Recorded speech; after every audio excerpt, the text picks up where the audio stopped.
Okay, I'd like to call this council meeting to order. This evening from the King's School of Vocal, we have Hannah Tipping with us, and Hannah is going to be singing our national anthem. I would invite everyone to stand.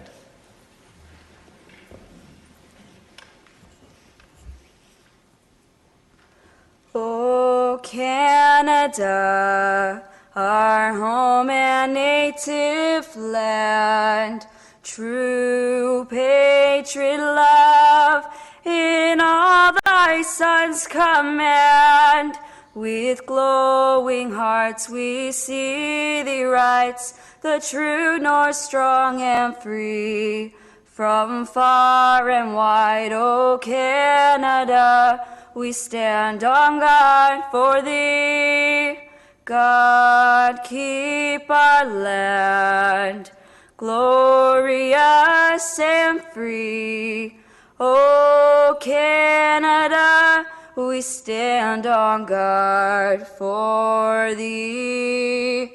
O Canada, we stand on guard for thee.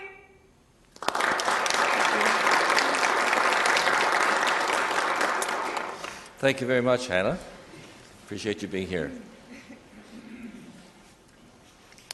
It's been moved by Councillor Singh that the minutes of the regular meeting held October the 28th, 2013, and the special meetings held October 28th and November 18th as mailed to the Mayor and Councillors be accepted. All in favour? Opposed? That's carried. Are there any pecuniary interests to be declared on any of the items being dealt with this evening? Councillor Ioannidis. Yeah, I'd like to declare my pecuniary interests on item number 8 of council agenda, as I have properties that could be affected by these, and then on item in the Finance and Corporate Service Committee, item number 6 with the downtown incentives. Item number 6 on the Finance and Corporate. As I have property within the downtown.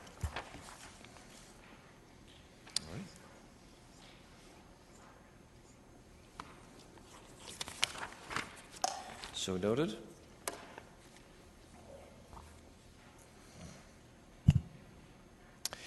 We have one presentation this evening, and that is from Compass Kitchener. Sarah Marsh and others, I think, are here to present this evening. Welcome, Sarah, and Chris. Your entourage. No, just Chris. Just Chris? Okay. Yeah. I'm her bodyguard for this evening, I guess. All right. Welcome. Thank you. Honorable Mayor and councillors, thank you for having us back. We were here earlier this year in the spring to share with you that 2013 would be a building year for the report card subcommittee to work of Compass Kitchener to work on our report card metrics. And we're back today to share with you the outcomes of that process. So let me just click the slide. So as you are aware, the report card is based on the city's strategic plan for 2011 to 2014, called A Plan for a Healthy Kitchener. And our report card is intended to evaluate the city's progress toward achieving the strategic directions that are set out in that plan. And when we look at that, most of the indicators that we've used within the framework we've put forward were chosen by Compass Kitchener. However, the indicator data was provided mainly by the city staff, so this was a collaborative process. We certainly weren't making up any data information and throwing it in. We did work closely with city staff in building this process.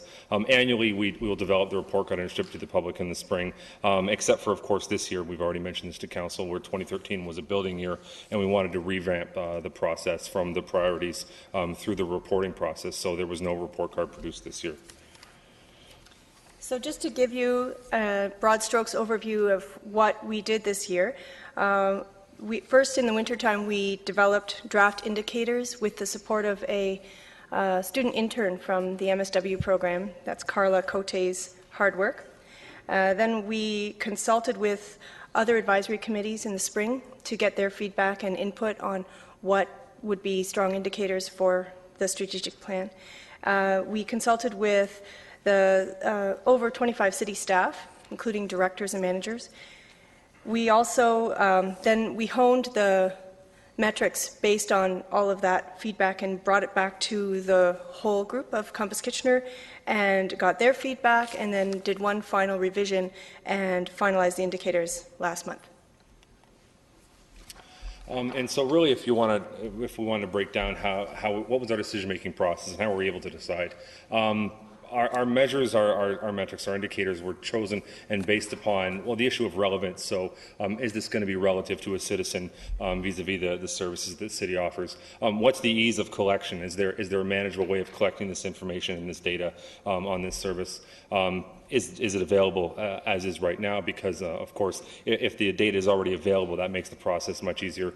If we have previous experience with it, and if we've run this through our committee and our report card process before. And the last part is the building part that we're really proud of is the feedback. So where we talk to the advisory committee members, the city staff, and other members of Compass Kitchener really to find out what measures or indicators they would like to see respective to these services.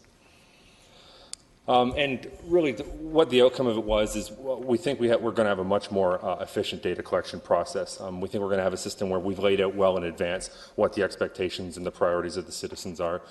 We have increased connection between the report card and the City of Kitchener strategic plan. And that was one of the large goals of this, was to connect the report card to the strategic plan. We've passed it a number of years ago, and now how are we measuring and how are we progressing against it? A stronger emphasis on citizen priorities, especially as it's reflected in the report card. So is the report card measuring outcomes and outputs that do matter to citizens and reflect their needs?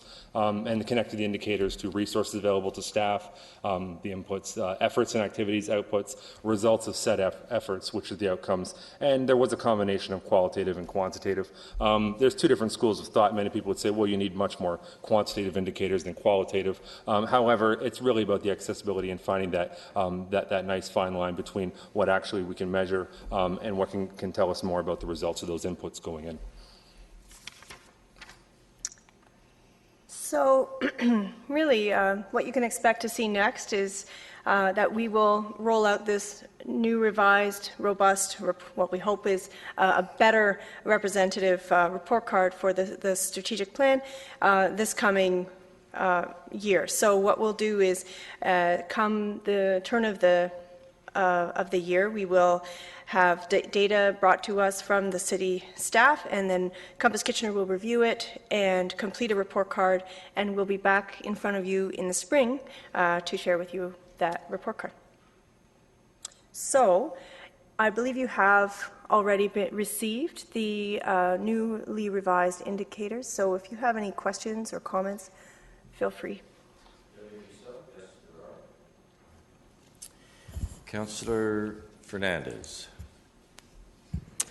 Thank you, Sarah and Chris.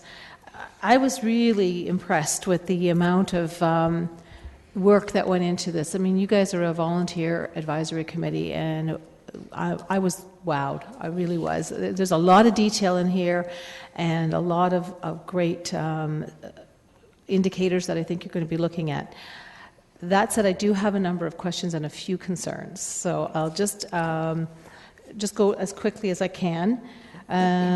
Looking at some of the data that you're going to be collecting from city staff, there are some areas that I have some concern about. One that I'm looking at specifically would be strategic priority 3.2.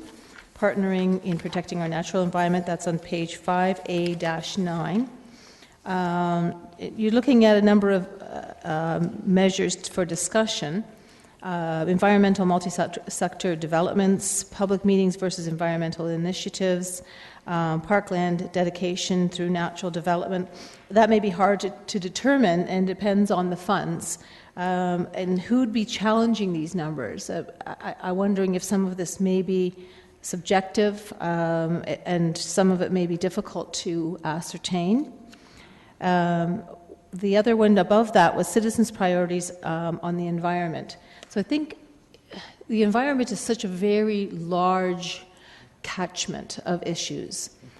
Some people are more concerned about water quality. Other people are more concerned about urban sprawl. Others more about wetlands. And so that's quite a broad range, and you might want to drill down a little bit deeper on what a person is really concerned about with the environment. You know, are they concerned about urban sprawl and how it relates to air pollution and the cost maybe? So that was one area I was looking at. This still deals with the environment, was on the next page when you were talking about number 8, improvement of water quality in stream runoff long term. So how are you going to be able to assess that? I mean, is staff going to be able to give you a baseline and where the runoff is from that baseline? And of course, that's going to differ from one stream to one stormwater management pond to one creek. So Right. I definitely understand where you're coming from here because our water quality runoff is significant in what we have to spend on cleaning it, and it may impact our drinking water quality. Sarah? Chris? Sure. Well, I mean, we could do this one of two ways. We could just have a back and forth. I can respond to those and then carry on, or you could continue with all of your questions, and then we could speak to each of them. Whatever you think is more meaningful for you, and certainly if you want some of these questions offline, I'd be more than happy to come to an advisory committee and bring some more of them forward, because I do have quite a few, and I don't want to be taking up other council's time. Right. And I'm wondering if we can keep them at a fairly high level in terms of, so if there are specifics, it would be best, I think, to have offline conversation. Sure. But certainly the point is well taken that there are a number of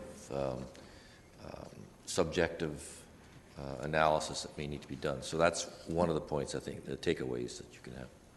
Right. Okay. So why don't we do this? I'll go through a couple more, and then any other ones that I think are a little bit more detailed, why don't we have... some offline. Yeah, okay. Sure.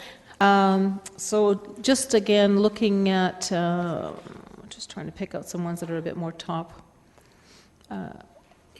I'll just generally state that I understand why you're going to need to depend on staff to give you data and information, but I'm wondering if there are other opportunities to find information. Here's a perfect example. On page 5A-13, under proposed measures for discussion, aligned strategy, economic development, number 3, amount of vacant office space, a trend comparison with previous years. So again, I'm looking at this as what was the baseline, how far back are you willing to go, and what constitutes vacant? Is it partially vacant? Is it completely vacant? I think there's a lot of subjectivity. Right. So, and I'll pick one last one. Is strategic priority 6.4, perception and reality. You're talking about attendees to special events there. You're talking about restaurants and crime prevention. I think some of that data may be able to come from city staff, but I think there might be other, either BIA or business associations that might be able to give you those numbers as well. I understand that means a lot more work, but I think that might be important to have a better understanding of maybe what's happening in these areas. Right. So, so thank you so much for reading these over so carefully, and we really appreciate that that you take them to heart. And so just to speak to a couple of your concerns and questions, first of all, I agree. We both agree that at times it can be difficult to stay away from the subjectivity that is inherent in any kind of, evaluation. And so we'll do our best to keep it, on a standardized way of measuring year over year. As far as your question about baseline, I mean, in some cases we will have a few years back of data to use to start to understand the trend, but in some cases this will be the first time that that some of these indicators will be measured, and so this year will be a baseline. And we won't know what is, in some cases, the right target right? It will just be over the years to come that we'll have to understand the trends and why they're happening. Part of the challenge of building a framework like this, Councillor, is that if we look at it as sort of a one-off and on 1 year, I'm in complete agreement. Is it's going to have that area of is it subjective and is it really what we wanted to do is we wanted to try and frame it so that it would trend out over 3-5 years. We'd be able to track the progress not only for the strategic plan but for subsequent strategic plans. How have we progressed against it? And secondly, is in developing the report card. And we've put a ton of work on the report card over the last number of years. We don't want to keep shifting and changing the way that we measure progress and performance. We would like to apply some consistency to it, and that's where you see those trends come in to see the progress over a number of years. If we do great work in terms of stream water runoff over a 5-year period, on a 1-year report card, that's probably not going to be the most interesting thing. What about 5 years? What about that story that we're telling in terms of performance? What about office vacancy over 2, 3, 4 years? What about that story? And then it becomes about telling that performance story in a way that we can understand it, and it's taken out of that 1 year sort of 1 year data. It becomes a longer term performance story, and it tells about how the city is really operating in those areas. Absolutely, and building the report card for the Cycling Advisory Committees, I know exactly what you're struggling with, and trying to find out where we can get good information and baseline, and looking at what's happening before and what's happening in the future. But I really commend you. You guys did some really detailed work on this, and I absolutely come to the next meeting that I can, and maybe we can talk about this a bit more in detail. That'd be great. Okay, there are 2 other questions, and then I have a comment myself. Councillor Gazzola. When was the last time you delivered a report card? Well, in 2012. Okay. I kept reading this last night, and I kept thinking I've come to the end, and I kept going over and over, and more pages flipped. There seems to be a lot of work here. What kind of resources is this going to take from city staff and also from volunteers? It seems like a humongous job. Mm-hmm. Well, actually, so we'll be able to answer that more thoroughly once we've gone through a cycle of reporting.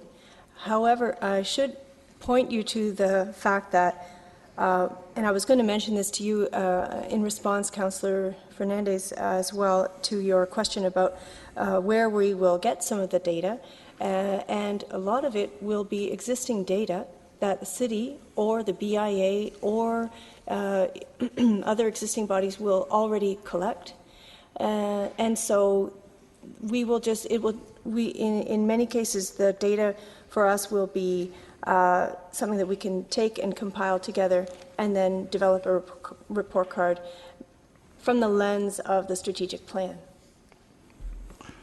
Going back, do you have any idea of the amount of person hours that are going to be required to do all this work? I mean, off the top of my head, I would just be making up a number at this point in time. I will say is that when we enter these, and when we spoke with all the city staff that we did, one of the elements we said was feasibility, feasibility, feasibility. We're not here to try and tell anyone how to run their job or how we should measure performance. Is this something that can be done? Is this something where there's a framework exists that you can do this easily and it's not going to be impactful? I mean, we understand is that from our own end, I mean, I personally attended, I think it was about 15 meetings with city staff during the day to put this framework in place.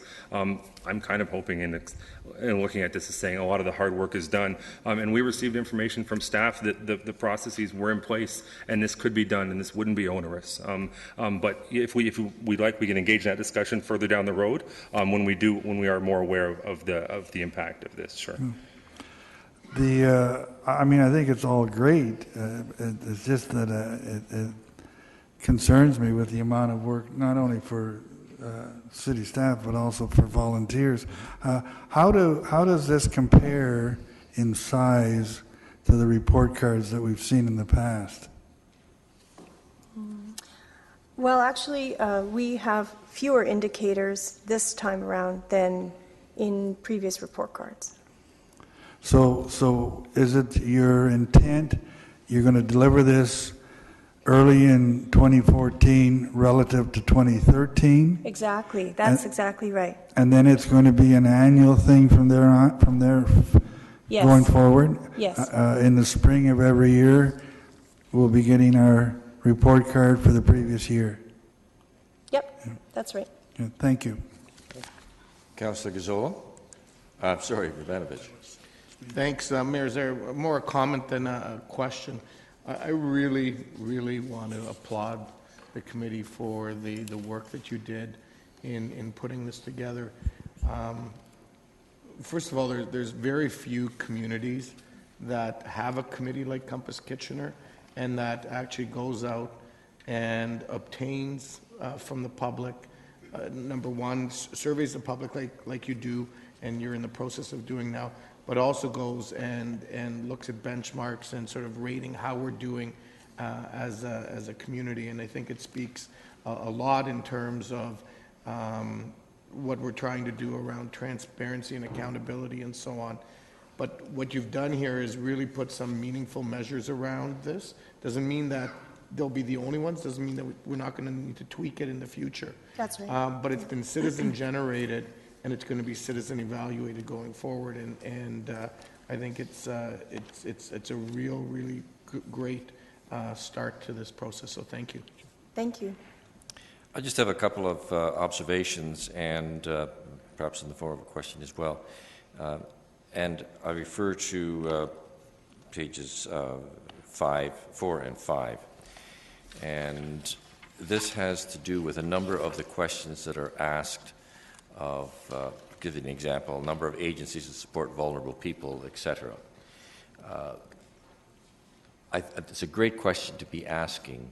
I'm not sure whether or not how good the information will be as a report card of the City of Kitchener, the corporation of the City of Kitchener, because a number of the things that are being asked on those 2 pages, and maybe some others, are actually responsibilities of the region, where we are sort of very much secondary to it, but we live it here within the city.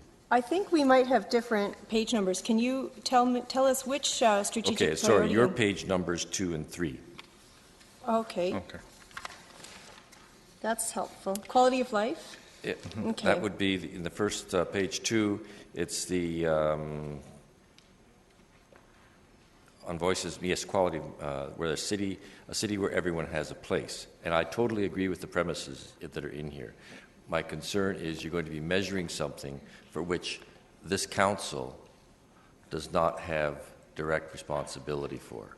So I just leave that with you in terms of looking at whether or not it is a valid question or it has to be rephrased somehow. I don't need to discuss it now. Okay, thank you. On page 7, there were 2 advisory committees, or two committees, Cycling Action Committee and the Environment Committee, that were picked up. I guess my only question there would be why those 2 and why only those 2, since there are several other committees, and I'm not sure if you gave consideration to that question. And then picking up on questions that Councillor Fernandez had laid out, and it's in a number of areas. Once you have the data, they're compared to what? Because I recognize the year over year is a good thing. Perhaps there are some benchmarks that are with other municipalities, and we often try to do that and saying, well, are we middle of the road, or are we better than everybody, or really off the charts? Right. So some consideration to some of those would be helpful. And in the first year, I mean, satisfaction survey, if we get an 87, I mean, hands up in the room if that's good or bad, right?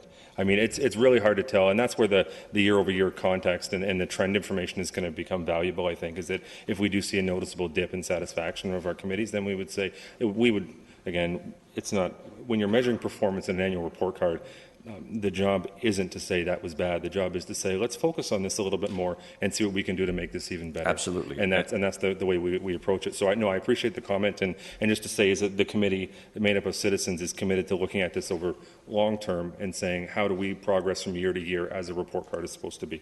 And that's a great idea, and I too wanted to compliment you. So I think the committee just may have to think about whether or not this is intended to be a report card of this council or of this city as a community. Because a city as a community, there are other bodies that are responsible for things that are within our community. Right.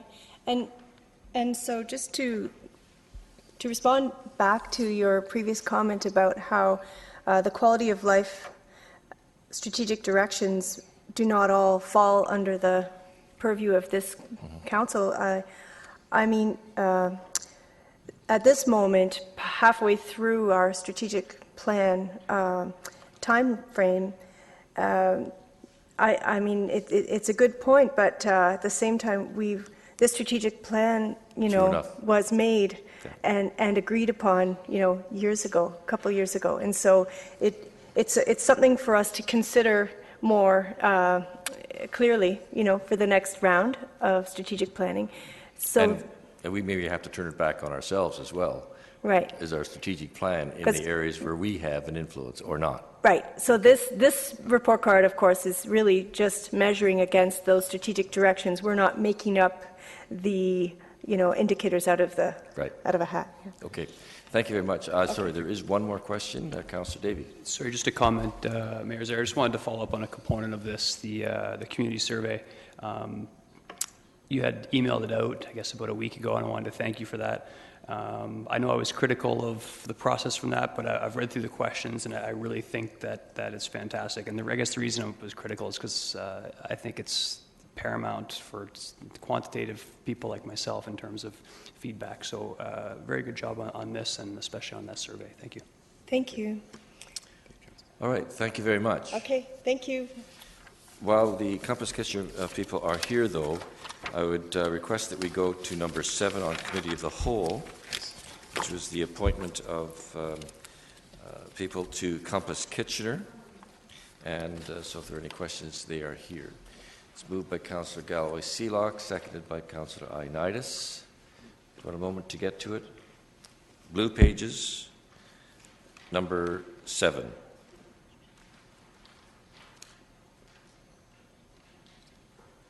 Everyone got it? It's a question, Councillor Fernandez. Yeah, just a quick question. Is this are these people replacing some people who have left the committee? Yes.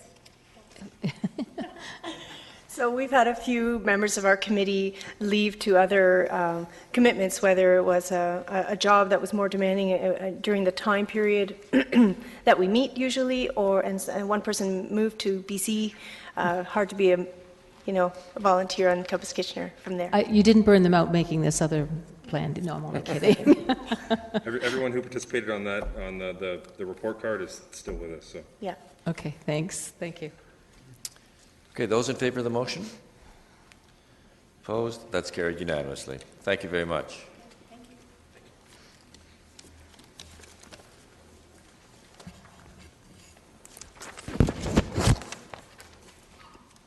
We'll now move to the delegations.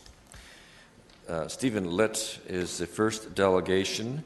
There is maybe one other person speaking to this item. This is 8A. We're moving to the unfinished business item, comprehensive, the zone change, or the change to the policy. And I will remind all delegations that you have 5 minutes to make your presentation. Stephen, welcome. Thank you, Mayor Zaire, city staff, councillors. My name is Stephen Litt, CVO and founder of Revel Properties and Revel Development Corporation. We've become one of the largest developers in the region and operate a portfolio of 1,000 rental suites, which gives us an excellent perspective on the local market. You and I have the same goal. We want to create a vibrant, thriving, growing city. For the provincially mandated growth targets, our city must obtain this. A city can only grow up or out. For decades, our city has grown out, and this has established today's planning framework, a framework that promotes suburban growth. A key part of creating a vibrant and growing community is infill. Parking count determines the number of suites in our projects, and ultimately whether or not our city will accommodate growth. This parking regulation, as proposed today, kills infill and intensification and is counterproductive to our goals as a city. This zoning bylaw revision contradicts the intention of the imminent light rail transit and the creation of affordable rental homes. This parking regulation would significantly impact Revel's ability to provide affordable rental homes. There is incredible demand for affordable housing in our community. Ultra-low vacancy and no significant creation of rental homes for over 3 decades has created immense pent-up demand for affordable housing. The recent credit crunch in the U.S. has made CMHC first-time home buying incredibly challenging. Lifestyle choices have made homeownership less attractive for youth today. With the proposed regulation in place, we would be prevented from providing 360 suites in 2014, not to mention other developers in the same position.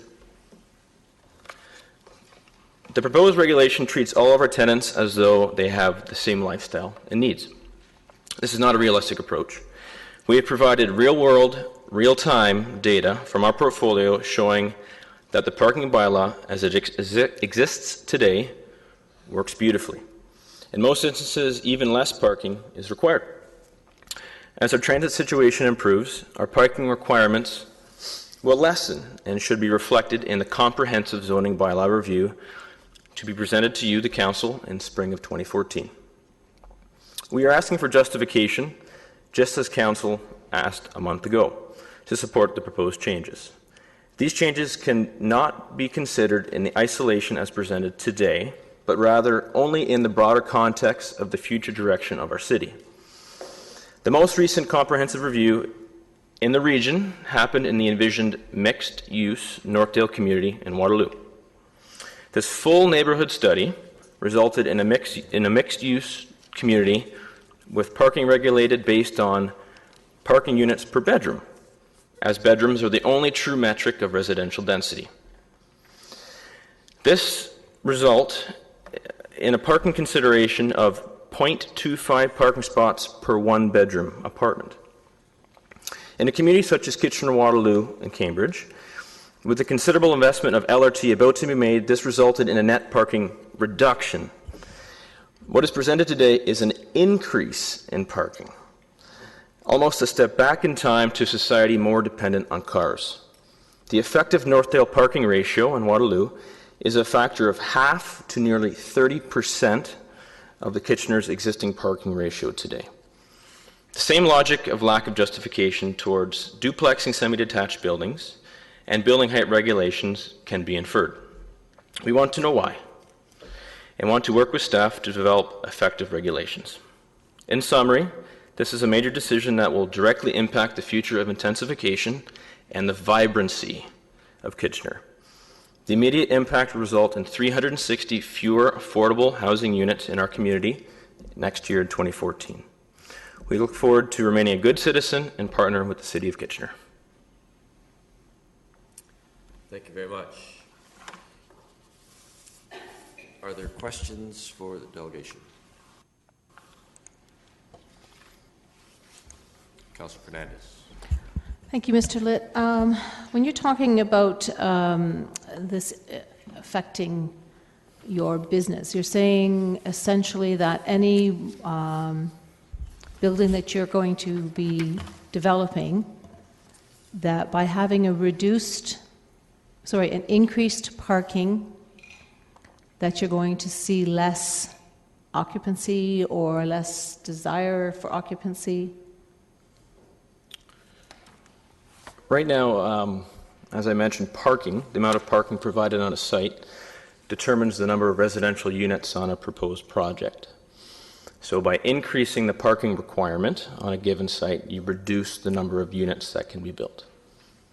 Which would effectively reduce your bottom line, effectively reduce your revenue. No, not necessarily. It essentially would promote further suburban growth, as our city has only 2 ways to grow, out or up through infill. So not necessarily bottom line. You could build less units, bigger units. So it can't be considered essentially in a vacuum. It's a full economic consideration. So are you talking only about your development within the inner core, or are you talking about further out in the suburbs? No. Or I provided council with a handout This is noting... the letter that we received today. Yeah. From your solicitor, is it? So it notes, Councillor Fernandez, the existing reduced parking boundary, and it shows red being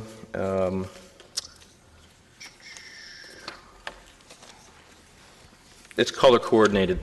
So the one color is their existing portfolio of 1,000 apartments, a sampling of such, and the other color is our proposed developments. And you'll see that there's a mix. And actually, we were just discussing this today. So outside of that, the current reduced parking zone, we're proposing of the 360, 211 units in 2014. so I guess I'm not catching what you're saying here. You're saying that in the red zone, that the new parking bylaw, so in other words, increasing the parking spaces in the red zone is going to reduce your number of units for the communities that are planned? Right. So in the analysis, the lower half of that sheet is communities and planning, so the proposed developments. The red being the total number of units as a result of the new parking bylaw, and the green being as of the parking bylaw today. And you'll see that at the bottom, proposed suites is 625 versus 1,008. So.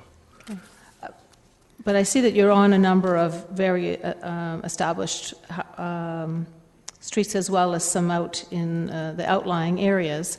And do you know what the ramifications are when you're not providing enough parking in some of those areas, like 689 Dune Village Road? I can't comment specifically to Dune, although I recall the meeting last month, it was noted that parking ticket revenue in the City of Kitchener has dropped. So that's really the only metric by which council can gauge whether or not there is a parking off-site, on-street parking issue in the City of Kitchener. To my knowledge, I don't have my management staff here today, but specifically to the Dune project, I do not believe there to be any parking challenges in that property.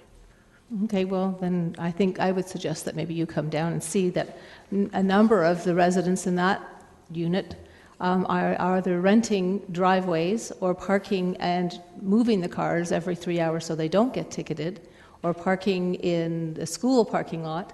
So I think that it's actually not such a bad, although I agree with a walkable community, and I think that infill is important, but if your infill is creating a problem within an existing community by which now all of a sudden you've got cars parking on 2 sides of a street, creating a visual barrier for safe crossing for students. Okay, let's leave it's it a for problem. I think that's... Questions to the delegation right now. You make a good point, and I don't disagree with it, actually. But make those comments perhaps a bit later. Okay. Any further questions to the delegation? Yes, Councillor Etherington. Yes, Stephen, in the Cedar Hill area, are you aware of any street parking problems that spill over? No, I don't believe from your buildings? We have significant holdings on Church Street and Cedar, as you know, Councillor Etherington, and I don't believe there's any on-street parking permitted there. Cedar actually has, of our new build projects, the least parking.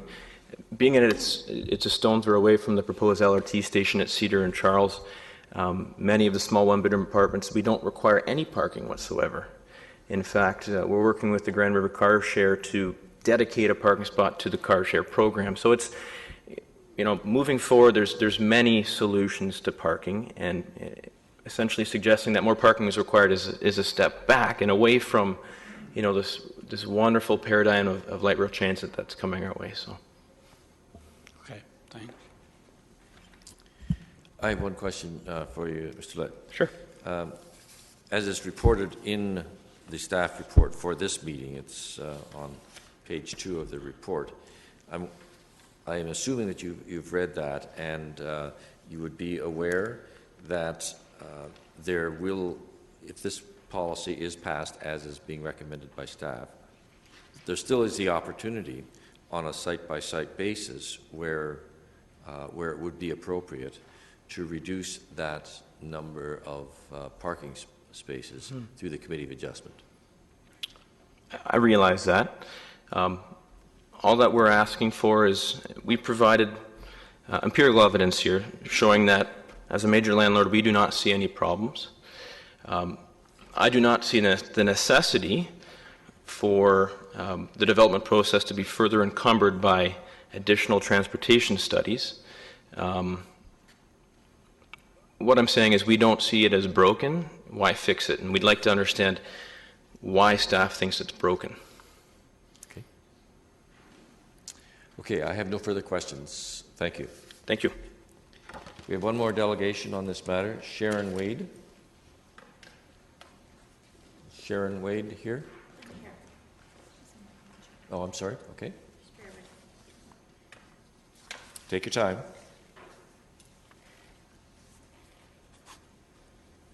Can we get the podium lowered, please?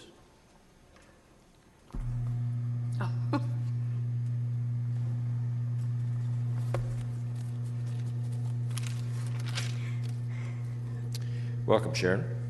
Thank you.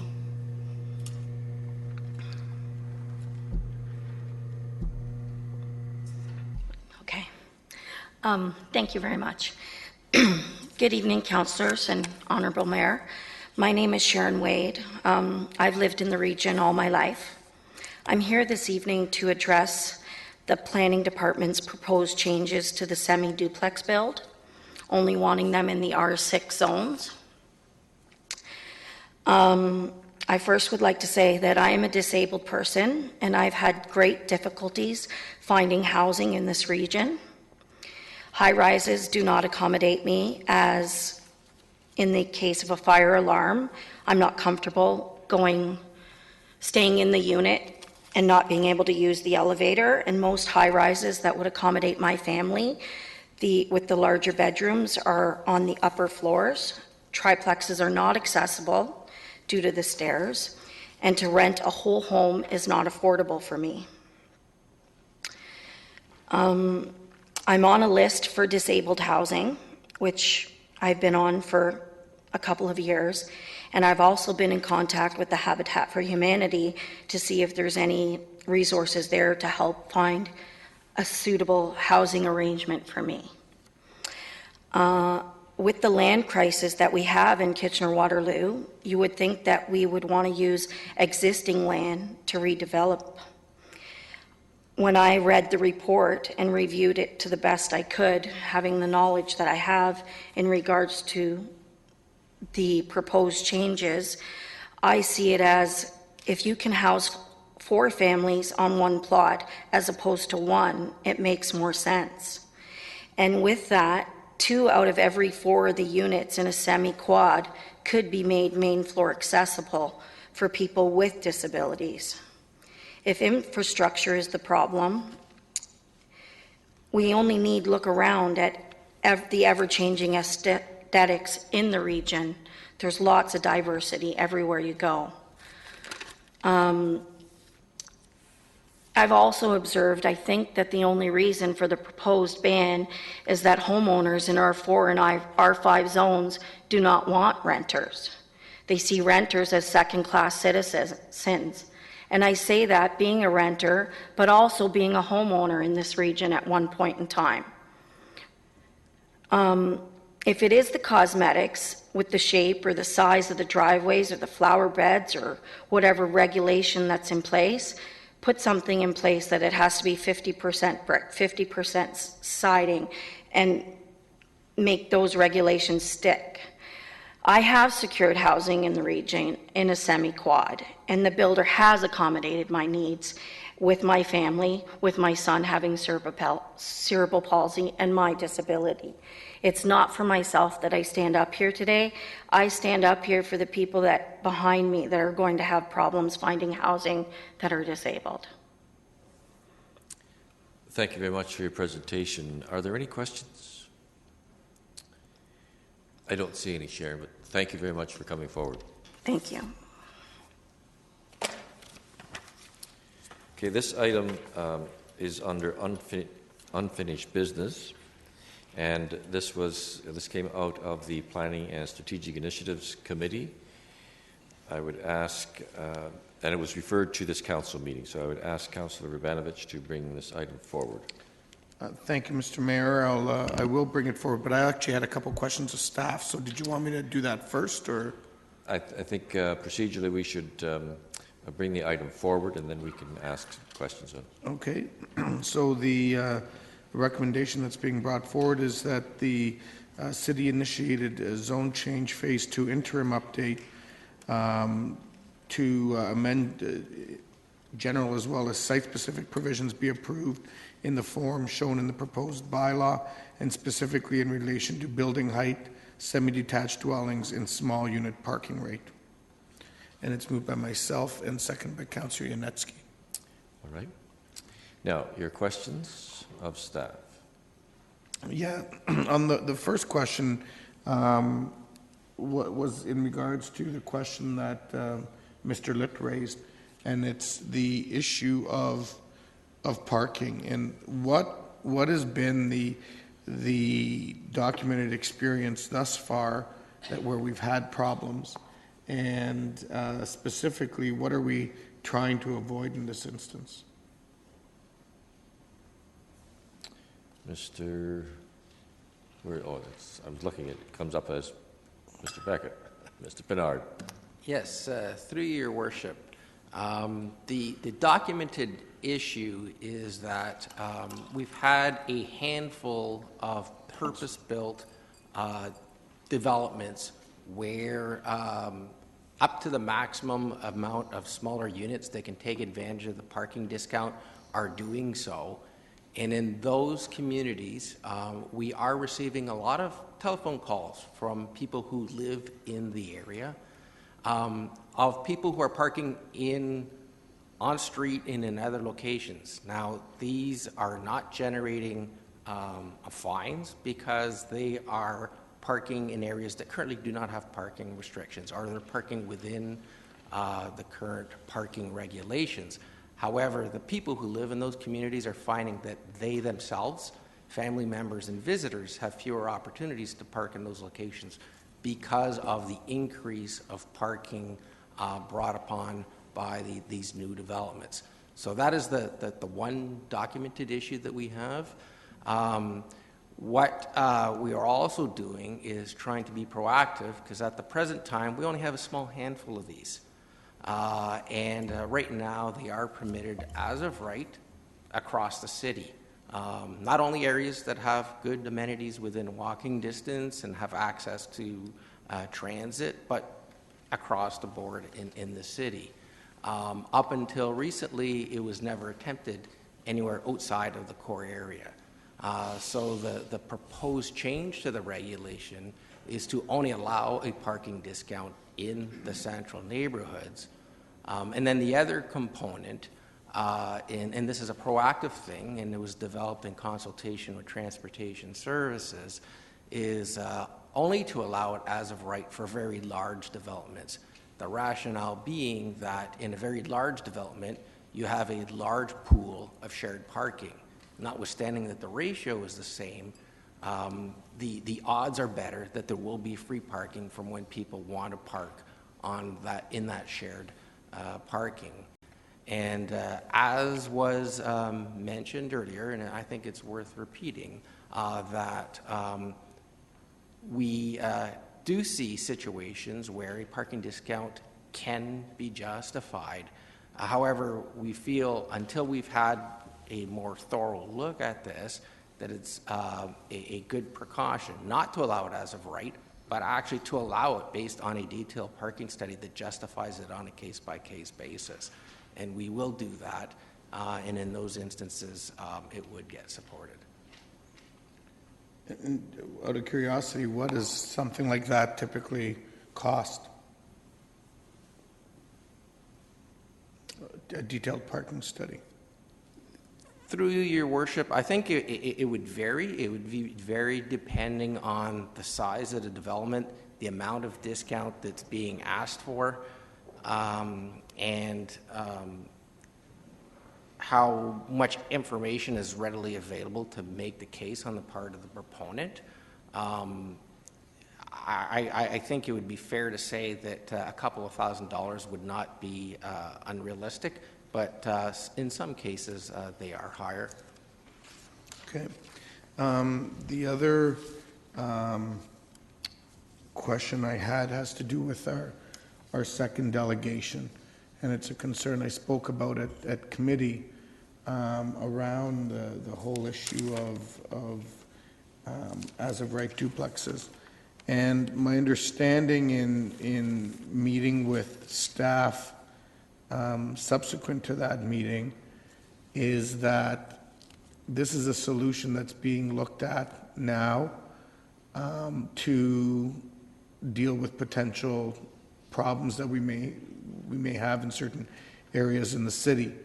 However, it would be, as I understand it, and I want to get this clear and on the record, it would be the intent that as part of the broader policies that staff are looking at developing around infill development over the next year and a half, 2 years, you would be revisiting some of these recommendations and possibly changing them and opening it up in certain areas and looking at some of the other ideas that have been raised, like setbacks and lot widths and other mechanisms, as opposed to simply allowing it in R6 in the future?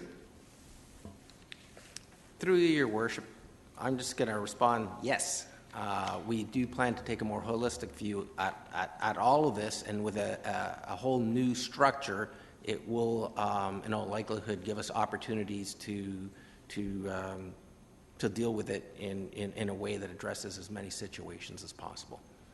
Okay, so really right now, what this is a temporary measure to protect us from potential problems while we take the time and work with the community, work with the development community, develop some good policies that both work for the development community and for existing neighborhoods. Because I think that's the most important thing here. When we're talking about infill, infill needs to work for existing neighborhoods. It needs to be seen as an addition and something that adds to the neighborhood, and not something that takes away, either because of urban design or whatever. And so this is, if I'm hearing you correctly, this is what we're trying to achieve. And over the next couple of years, we'll be bringing something back to the subsequent council to look at that. Yes, that's our objective. Okay, thank you. Councillor Yanetsky. Yeah, thank you. Question to Mr. Pinard. Specifically on the parking requirement from the delegation that had spoken, what is the parking requirement right now for these types of units? Yes, through you, Mayor Zaire. It's a bit tricky, so I'll take my time to explain it, but I definitely will explain it for you. So under the current parking regulations, up to 60% of units in a building, so that would be a multiple residential building or a project, are allowed a discounted rate in the case of smaller units, and that smaller benchmark is 51 square meters or smaller. So that's, for those who prefer imperial, 549 square feet. And the discounted rate only requires one parking space for each 6 smaller units, instead of one parking space for each unit, which is our minimum requirement, but in some cases it is higher than 1 per 1. And that discounted rate, the 1 for 6, for up to 60% of the smaller units. 60% of the units is allowed across the city. And there are no, at this time, it's allowed in all developments of 4 units or more. Now, these units you're referring to, are they specifically geared to senior housing or assisted living type scenarios, or any type of dwelling unit? Through you, Mayor Zaire, right now, that discount is available for all unit types. My understanding is, and having talked with people who were around when this was developed, is that it was seen and developed to address seniors housing and other types of housing where parking demand was automatically lower. But when it was implemented in the zoning bylaw, it was never any unit types or occupancy standards were never tied to the regulation. So right now, the way the regulation reads, any unit who meets the size requirements can qualify for this discounted parking rate. Okay. In regard to the delegation that appeared in regard to this particular topic, have they met with you or staff to discuss their particular request in the last few weeks or months or whatever? Through Mayor Zaire, yes, we have met with them on several occasions. I haven't taken part in most of those discussions, but Mr. Stevenson and Mr. Sloan have, and we hear them loud and clear. I think we're agreeing to disagree. Okay, so in the staff report here, it notes that the comprehensive review of the zoning bylaw and the parking regulations that tie in with it will be initiated next year, and to implement the new official plan. When do you think those regulations will come back in the zoning bylaw as a recommendation to council? Yeah. Through you, Mayor Zaire, we're thinking about 2 years from the time we start, which is we are going to start in the early part of 2014. So it's going to be about a 2-year process for the comprehensive review of the zoning bylaw. So basically, as mentioned earlier, this request here before us is an interim scenario or solution until you do your entire review. Yeah, that is correct, because the comprehensive review will actually, in all likelihood, change the structure of the bylaw, and this is a way to deal with an issue under the current structure. Okay, thank you very much. Councillor Etherington. Yeah, Mr. Pinard, through you, Mr. Mayor. And a few questions. How long is the current parking regulation? You mentioned it had been in place for some time. Do you know how long it's been there? Just roughly. I think there's someone else in the room who may know for sure, rather than me taking a guess at it. Mr. Wilmer, our resident zoning historian. My recollection is since the late 60s. Late 60s. Now, was I wrong, Mr. Pinard, to assume, I don't know where I picked this up all the way along, but I thought this bylaw was there because of LRT, and that these were being allowed in buildings that were close to improved transit. Am I wrong there? Mr. Pinard. Through Mayor Zaire, these discount regulations have been in place long before LRT was on the board as something that we are going to do here in this region. I don't know where I picked that up, somewhere along the line. And my last question, have you received complaints from the Cedar Hill area in my ward about parking on streets causing concern for homeowners? Through you, Mayor Zaire, I personally have not. I would actually have to check with transportation as to what the nature of the calls that they have received. However, planning staff did receive many phone calls when the nature of what was being proposed in that area, and people took a head count of how many parking spaces were proposed, which is slightly different than what I talked about earlier, where in some parts of the city there have been complaints with people parking on street in legal places but taking up spaces that they or their guests cannot take, which is a different thing. We actually receive feedback whenever we get a new development proposal in which the details of it become public and people find out how many parking spaces are proposed, that there is a real concern that there's going to be a parking issue in that neighborhood, not only with this development, but if more developments like it to take place. Okay, thank you. Okay. Councillor Banovich, I have you down. Is this a question, or we'd like to get into the comment and then we'll vote on this motion, deal with it as quickly as we can? Of you, I guess, in terms of dealing with this. Just in terms of the duplexing issue, realistically, there is, short of what you're proposing, is there no other easy way to address the concerns and the potential risks that you're talking about, either through committee of adjustment or some of those other options? I mean, going to R6 is the only option? Bernard? Through Mayor's Air, yes. That's correct. In terms of dealing with the issue in a sort of a direct way that deals with the issue, that actually accomplishes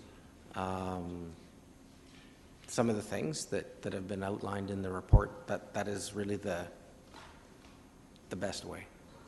Okay, and Mr. Mayor, if I wanted to, because part of this for me is I'm willing to look at this. I have some fundamental issues, particularly around the semi-detached dwelling issue, but I understand that this is a temporary solution. But I'd like to somehow link to this motion that the comprehensive review for infill development be completed and brought back to council by the end of 2015, so the 24-month period that that staff have talked about. So would it be appropriate to attach this to this particular motion, or would it need to be a separate one?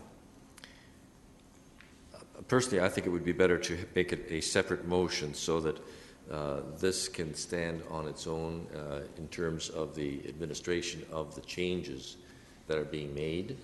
But I get your point, and I totally agree with it, so that and I don't think there should be a problem around the horseshoe with that request either. So I think it should be kept a separate one. That's fine. Then I'd ask to be able to do that at the appropriate time. All right, we'll come back to you. Okay.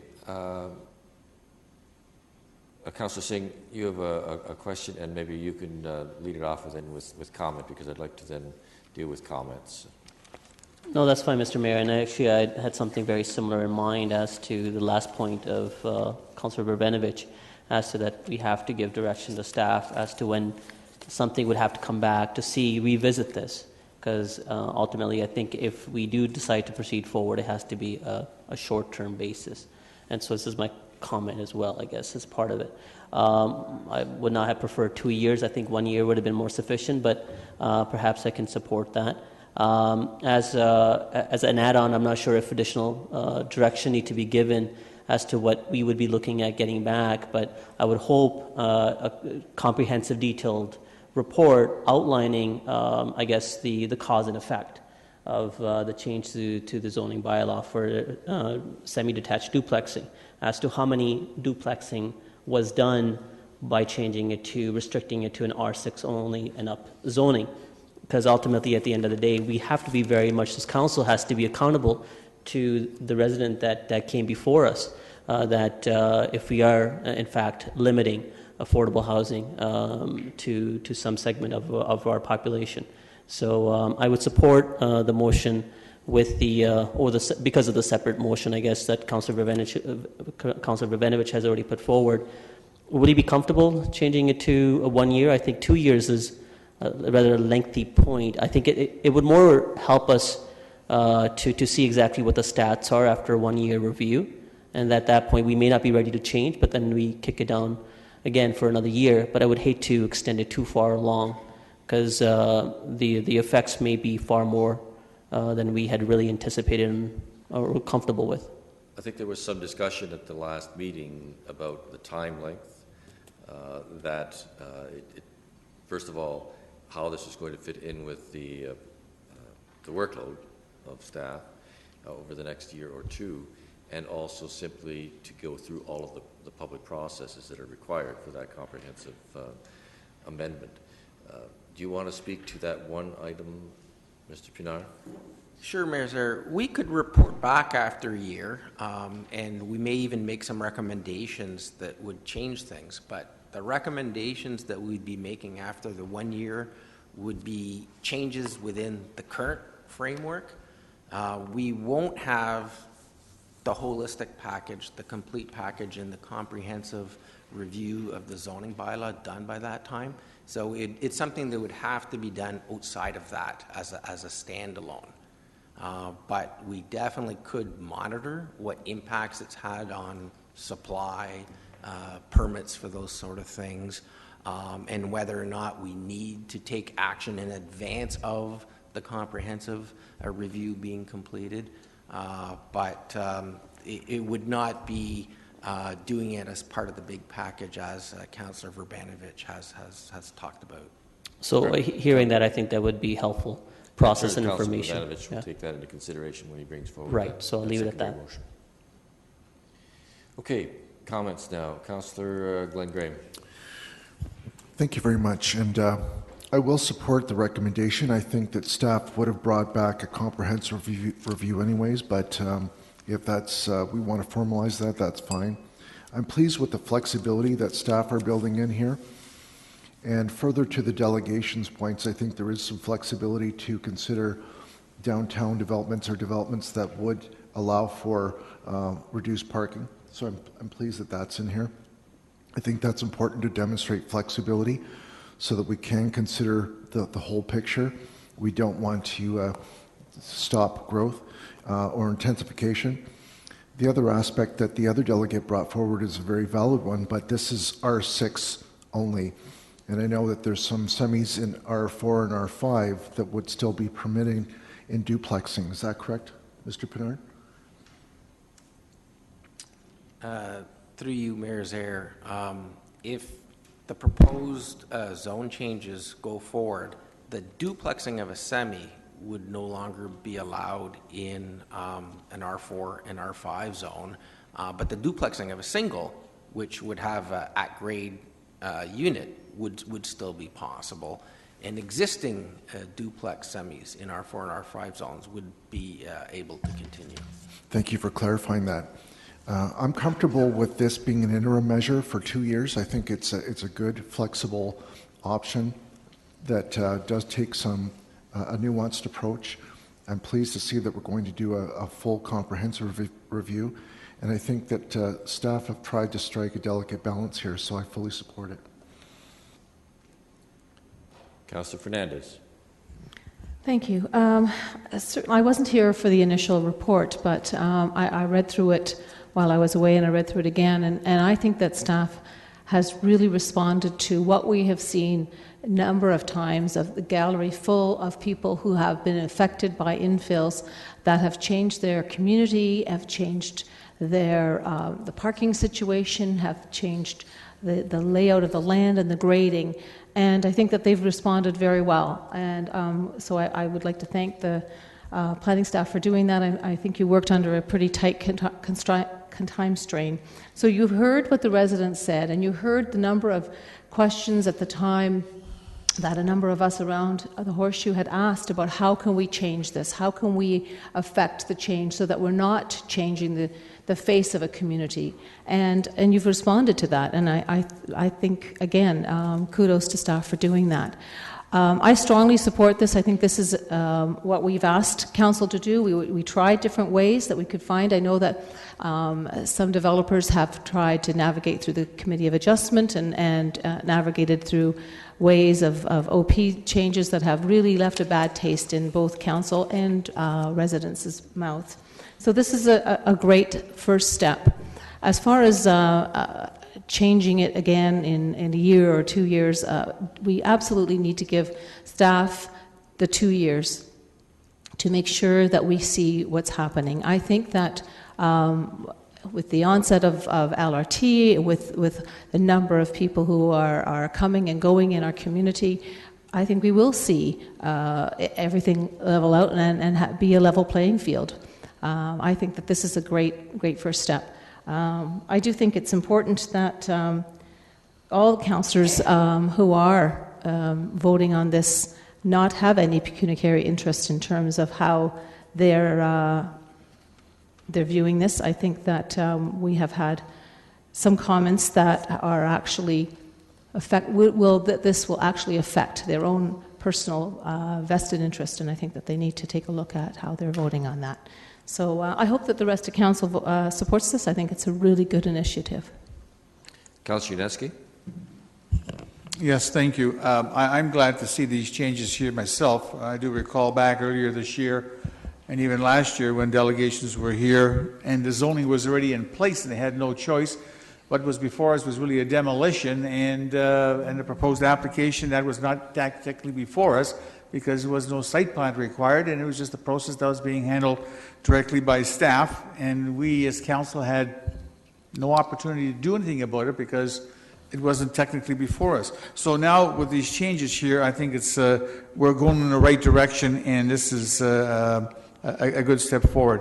And taking 2 years to staff to review it, it does take time. And I've been there, and I know that the process is meticulously needs to be considered because you're looking at a citywide scenario with a lot of implications. So, yeah, I am prepared to support this as well. Councillor Gazzola. Yes, I want to just add my voice of support. And I'm pleased with what staff has done because this is a concern that we have run into repeatedly in the last couple of years, and I'm glad to see that they're bringing forth some ways of being able to deal with it. I'm not clear on Councillor Verbanovic's proposal. If he hadn't put that forward, what would have happened? Related to the time, the 2 years? Yes, yeah. We would still be voting on this separately. No, but was it staff's intention already to look at it over a 2-year period? We have heard that was the case. This is just to put some certainty to it. Okay, that's all I didn't understand. So staff were already going to do that. All right, thank you. Councillor Etherington. Yeah, through you, Mr. Chair. My first priority is always to the existing homeowners in the neighbourhoods in my ward. And I think this type of infill development, when that is going on, this proposed bylaw will provide some community protection. The other thing I wanted to say was I'm satisfied that there's still the possibility that developers like Revel can build on those downtown infill sites close to the coming LRT with reduced parking. So I'm satisfied there's still that possibility there.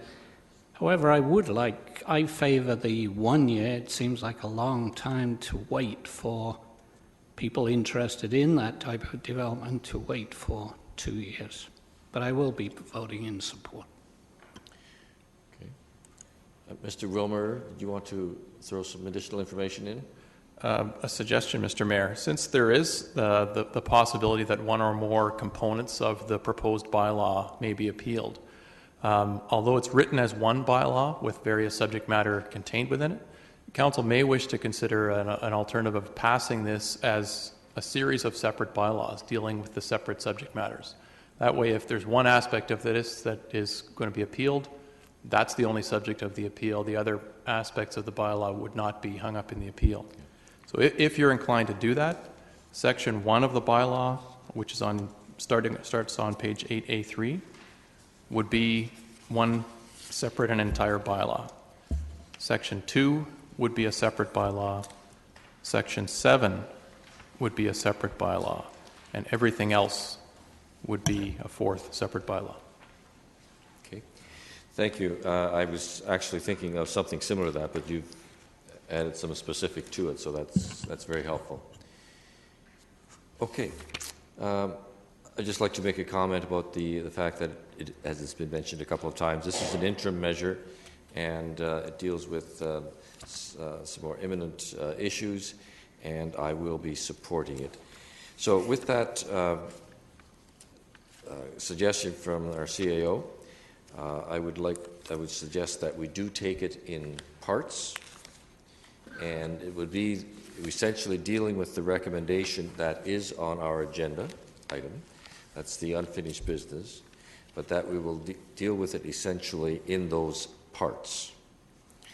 So, I may need some assistance here by taking, if we deal with item number 1, I think that's what you had said, Mr. Wilmer, of the bylaw itself? That's correct. Okay. Recorded vote has been called for it.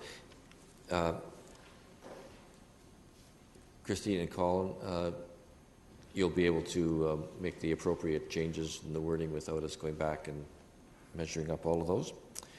Okay, a recorded vote has been called for, and we're essentially dealing with this clause by clause then, and dealing with the bylaw. The first one is ready to vote. Clause 1 of the bylaw. Are we clear?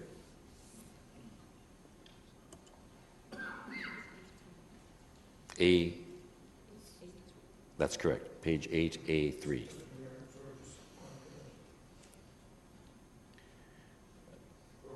Do you want to put your request to speak on? Just one quick question. Originally, when we were dealing with this, was a month ago, but we deferred it, and the date in the bylaw was December 31st to correspond to a month ago to when we were dealing with it.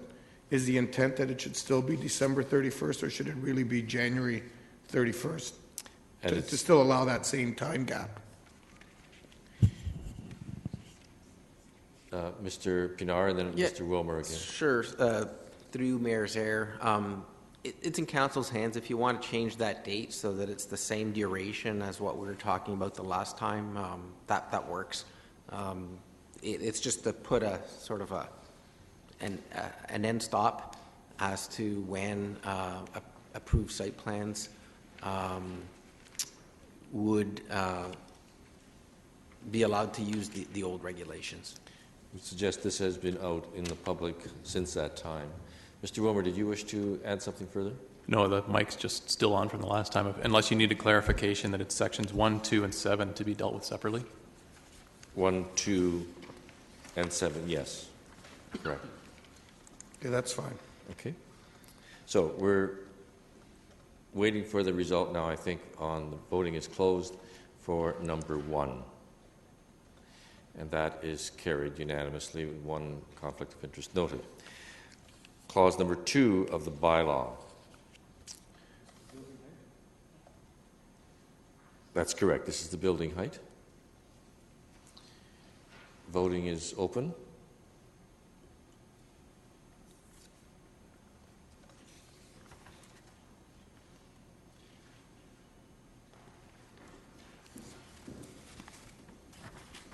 And that too is carried unanimously. Clause number 7.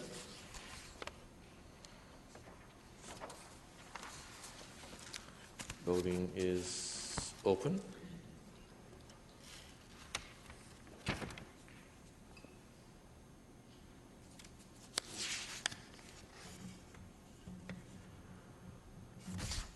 And that too is carried unanimously. The balance of the matters that will be reflected in the remaining clauses of the bylaw. Recorded vote again, yes. It is open.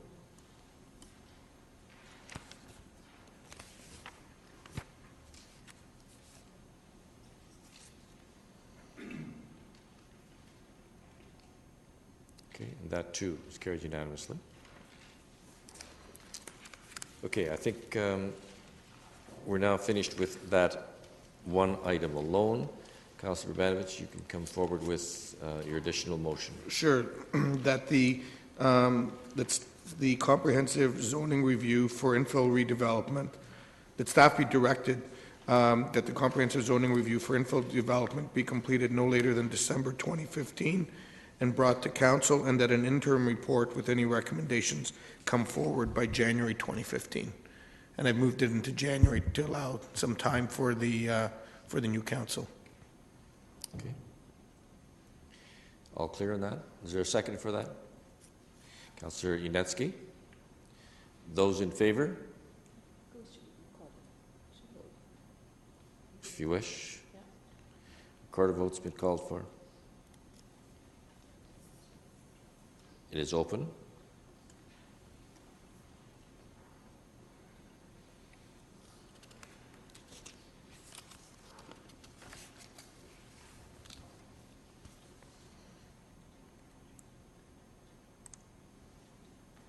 That too is unanimous.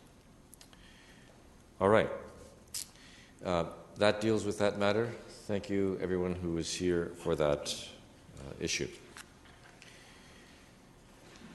Our next delegation is dealing with item 9A, which was under new business. However, before we can deal with the matter, we would have to have a notice has been given to introduce a reconsideration motion, and that would take 2/3 of those present, and that is number 8 members of council. It's number 9, but it would take 8 votes. Okay, so we're dealing only with the motion for reconsideration put forward by Councillor Fernandez. Is there a seconder for that motion? Councillor Glenn Graham. So we will deal only with that matter. It's not debatable at this point in time. Those in favor of recorded vote has been called for. Those in favor of the reconsideration? No.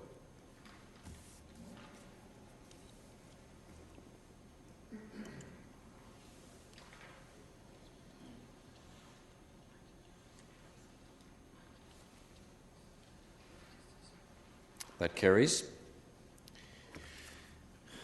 We can now bring forward the matter, and we have a delegation on that matter, and he will speak first. Douglas Fisher.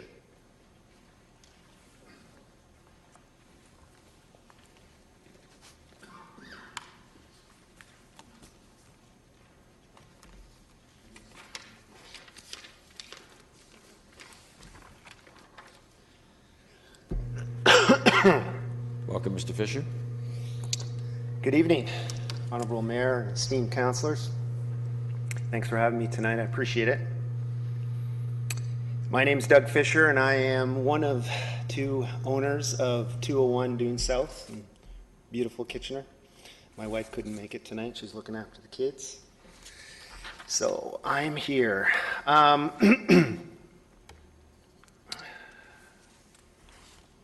You have 5 minutes to make your presentation. Thank you, sir. Oops.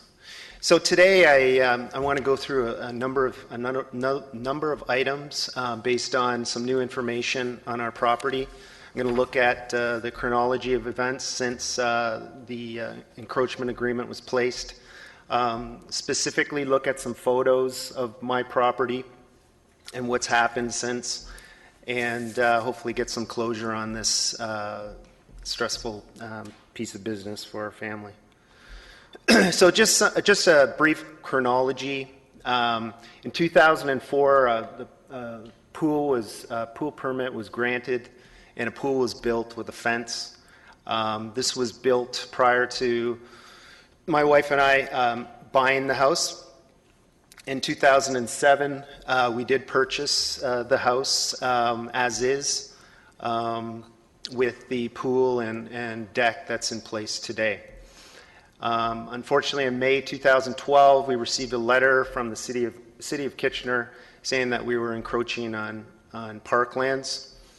And subsequent to that, we received more bad news that, in fact, the deck that surrounds the whole backyard was not built to code, and we received an order to comply and rip down the deck and build again.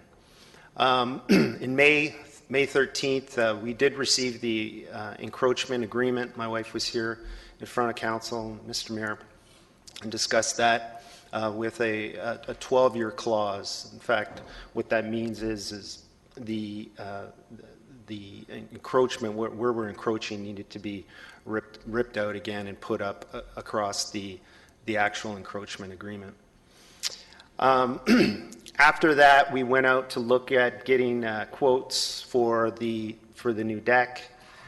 We had to go back a number of times. This took a rather lengthy process. We did receive 4 quotes. The one accepted was for $36,000, fairly expensive process.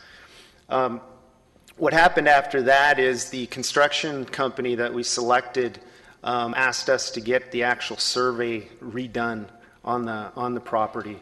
So we paid Metz and Lawrence, they were the original surveyors, $600 or whatever it was, to purchase and stake out the appropriate property. At that time, my wife and I were shocked at just where the property line actually was or is within our property. In fact, where the encroachment is affects the integrity of the pool that was put into our property prior to us owning that. And so a day later, we did inform the City of Kitchener that we had an issue with the 12-year clause, and I'll get into some specifics with that. Also, then on August the 13th, we did engage Councillor Fernandez for her help and guidance in getting some closure on this topic.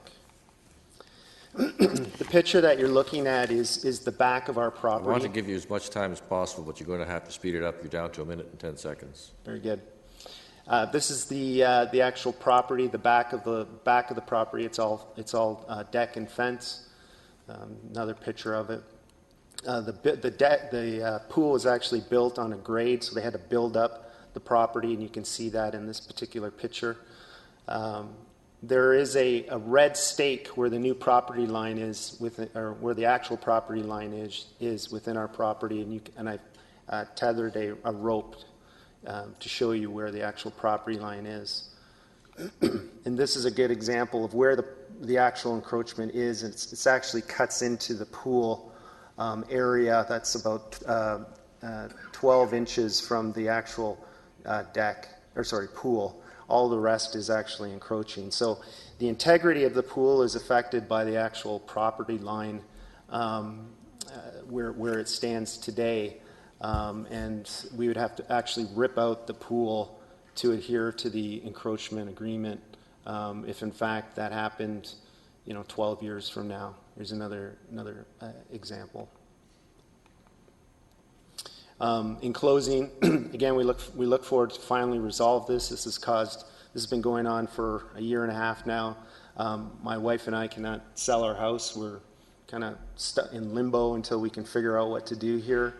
We're willing certainly to build a new deck with the appropriate building and standards that need to be done, and we're looking for some help for council here.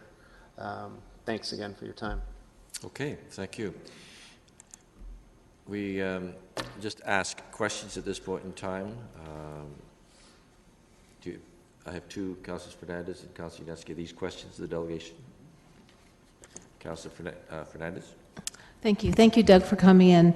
And I just wanted to make sure that everybody understands that you have been working diligently to comply with everything that you thought you were able to do, right? Correct. Okay. And when you saw where the survey line was, where your boundary was, you quickly let City of Kitchener know. Yes, within the day. And then you engaged me as quickly as you could. Okay. Correct. All right. And really what you're here to ask is for a permanent encroachment agreement so that you can adjust the fence and the deck to comply as much as possible, but you understand that you'll still be within an encroachment Yes. situation. Okay, thanks. I have comments when it's Councillor appropriate.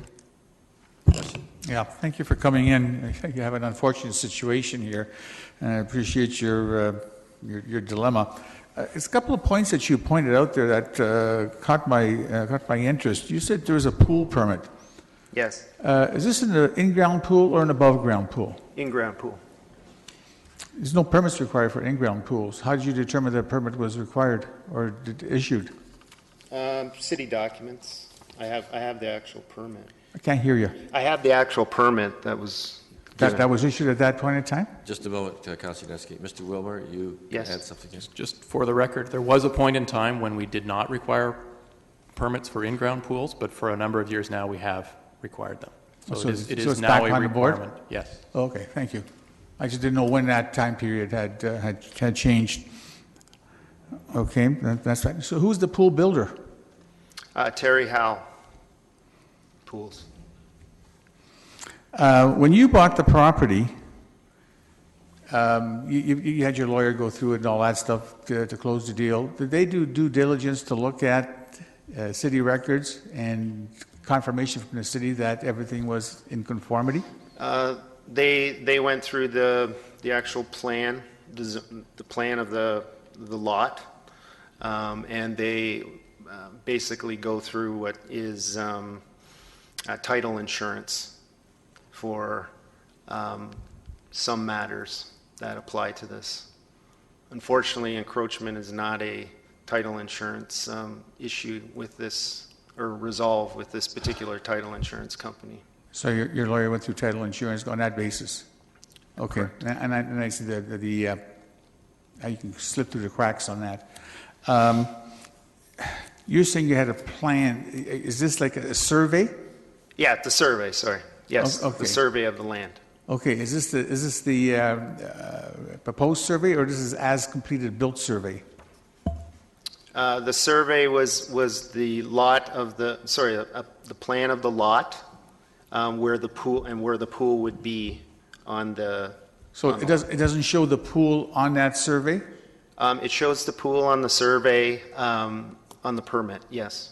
Okay, so would you have not known at that point in time that the pool is already outside the property line? No, because the pool was within the property line on the survey.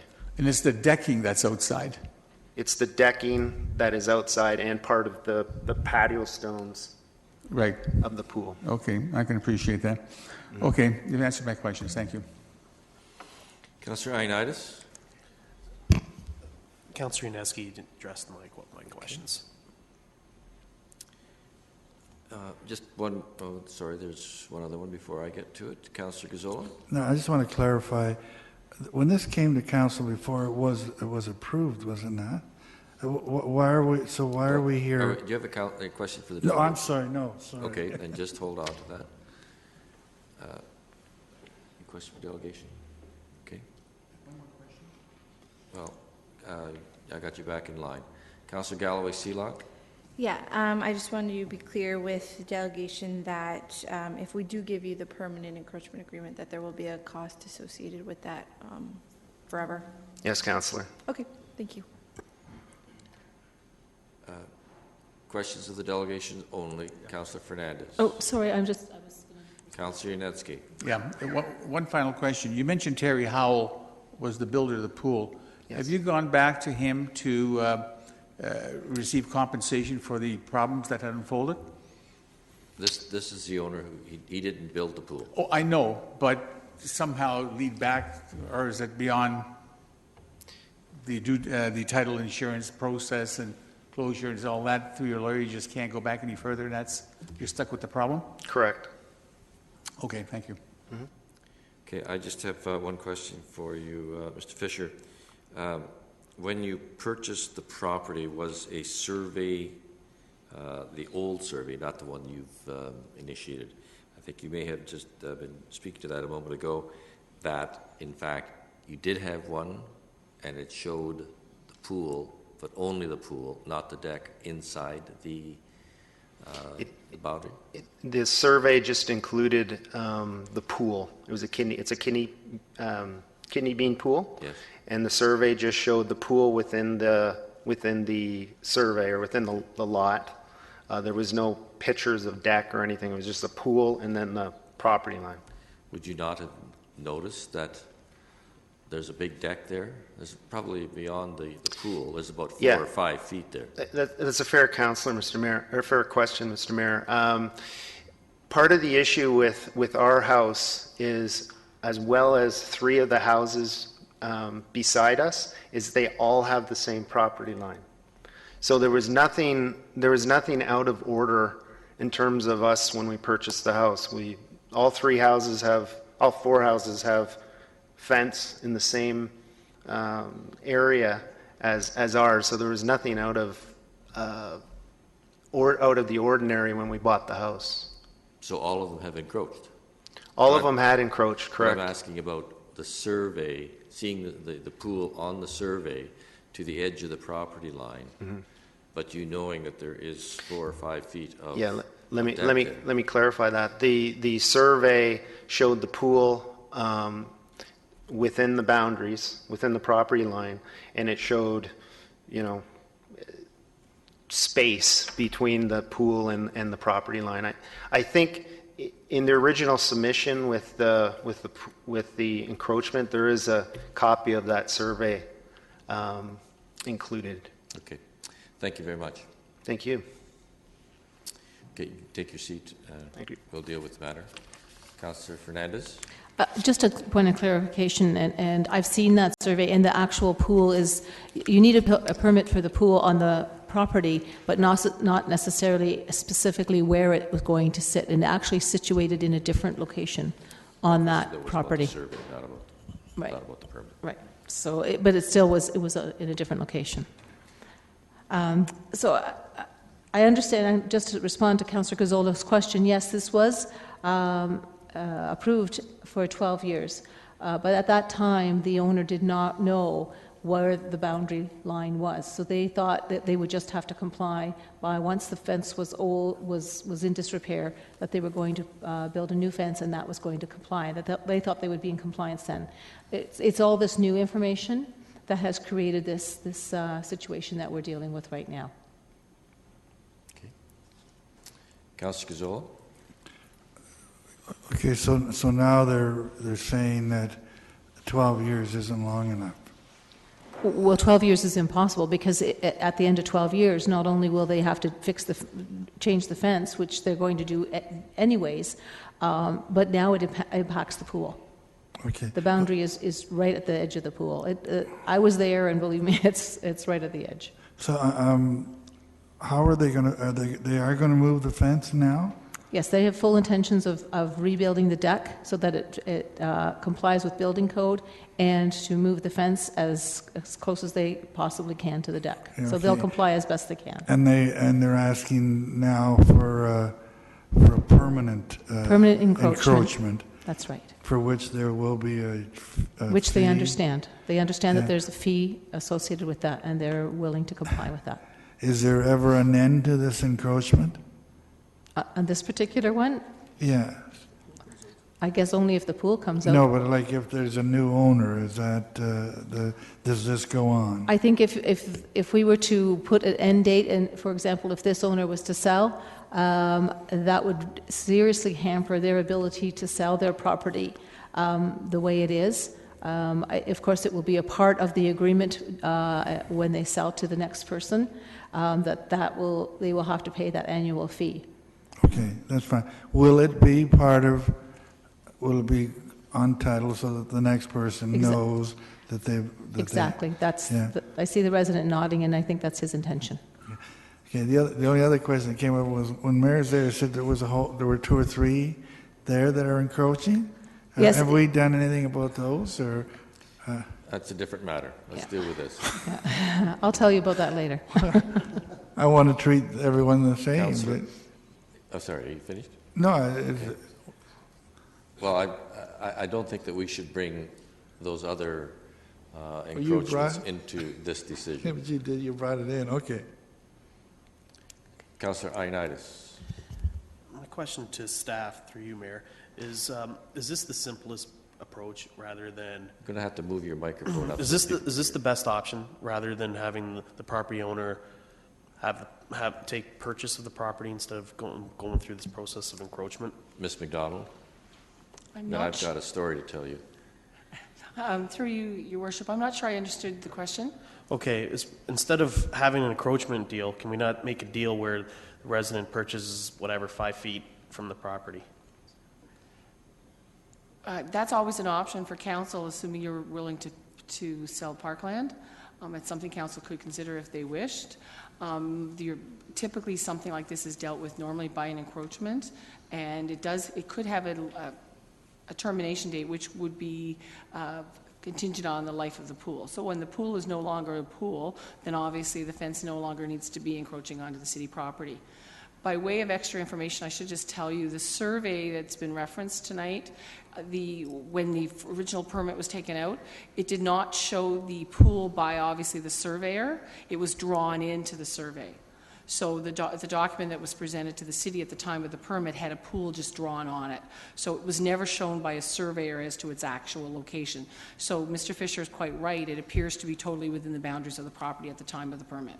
So it's in your opinion, this is the best route to go? Yeah, our standard practice has always been where you had an encroachment to tie it into the life of the encroachment. And so I think what council tried to do back in May was to tie it into a 12-year time frame, thinking the fence would probably deteriorate. The problem for the Fishers is, in this case, the pool will live on past the 12 years. They require a pool for safety reasons. So unless you can keep the fence with the life of the pool, you're compromising the ability of these homeowners to continue with the pool on their site. Okay, thank you. I'll tell you my story after Councillor Galloway Seelock has a question. Yeah, I guess, I don't know if I'm going to complicate this any further. I guess what I'm seeing right now is that we had an agreement for the 12-year for the fence, and because they're already going to have to, I don't see why we don't leave the encroachment for 12 years with the fence and then have a new boundary that then takes effect after 12 years. So they don't have to move their fence now. But if they're going to build a new deck to conform, that they build their deck within the parameters of where their fence will have to be later on. Does that make sense? I'm trying to work with the resident to give them the least amount of cost up front, knowing that eventually they're, whether it's this resident or a future one, that eventually they're going to have to move the fence. But if the fence still has a 12-year life, maybe leaving it in for 12 years and then only building your deck closer to the property line where the fence eventually would be. So I don't know numbers because I know our resolution has numbers, but I don't know. I think that I guess I look to the resident to see if that was something that they would be looking for, or if they're looking to just get it done and over with by moving their fence and their deck at the same time, and then paying less of an encroachment agreement, right? Because it might decrease the cost of the encroachment because it'll be a decreased size. Everyone looks really blank, so I don't know if I'm just not making sense or... Let me make a comment here.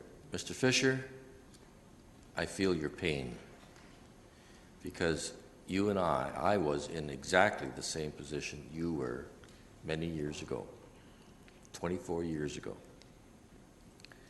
And when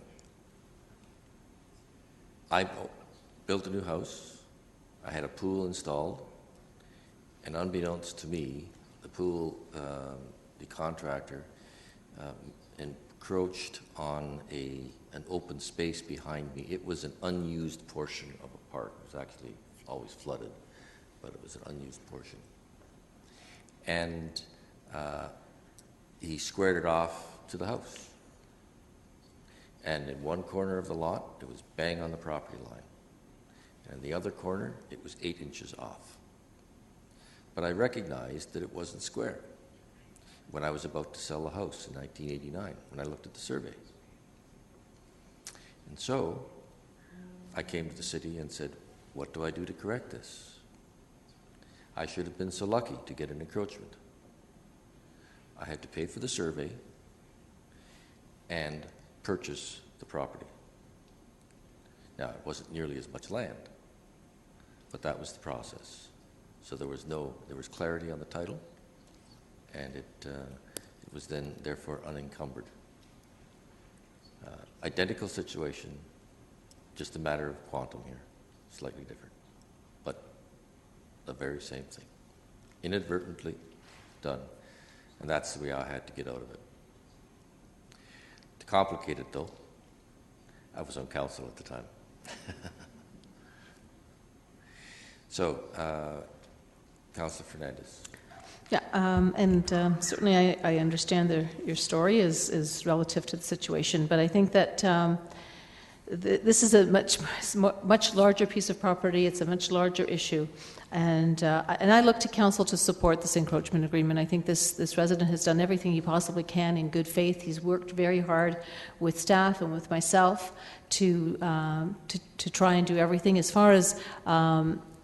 Doing the encroachment agreement for the fence and then maybe for the deck. I believe Mr. Fisher and his wife have full intentions of ripping everything out and doing everything at once, and that will be cleaner and easier, and it won't complicate anymore. Once we Can I call a point of order? Because I believe, sorry, it's not against you, but I believe I asked for the residents' opinion on what I was suggesting, and I would prefer to hear from the residents because they're here. Yeah, sorry, I didn't realize you were asking. I didn't realize you were asking the resident, but right. Okay. Yeah, okay, so sorry. that's fair.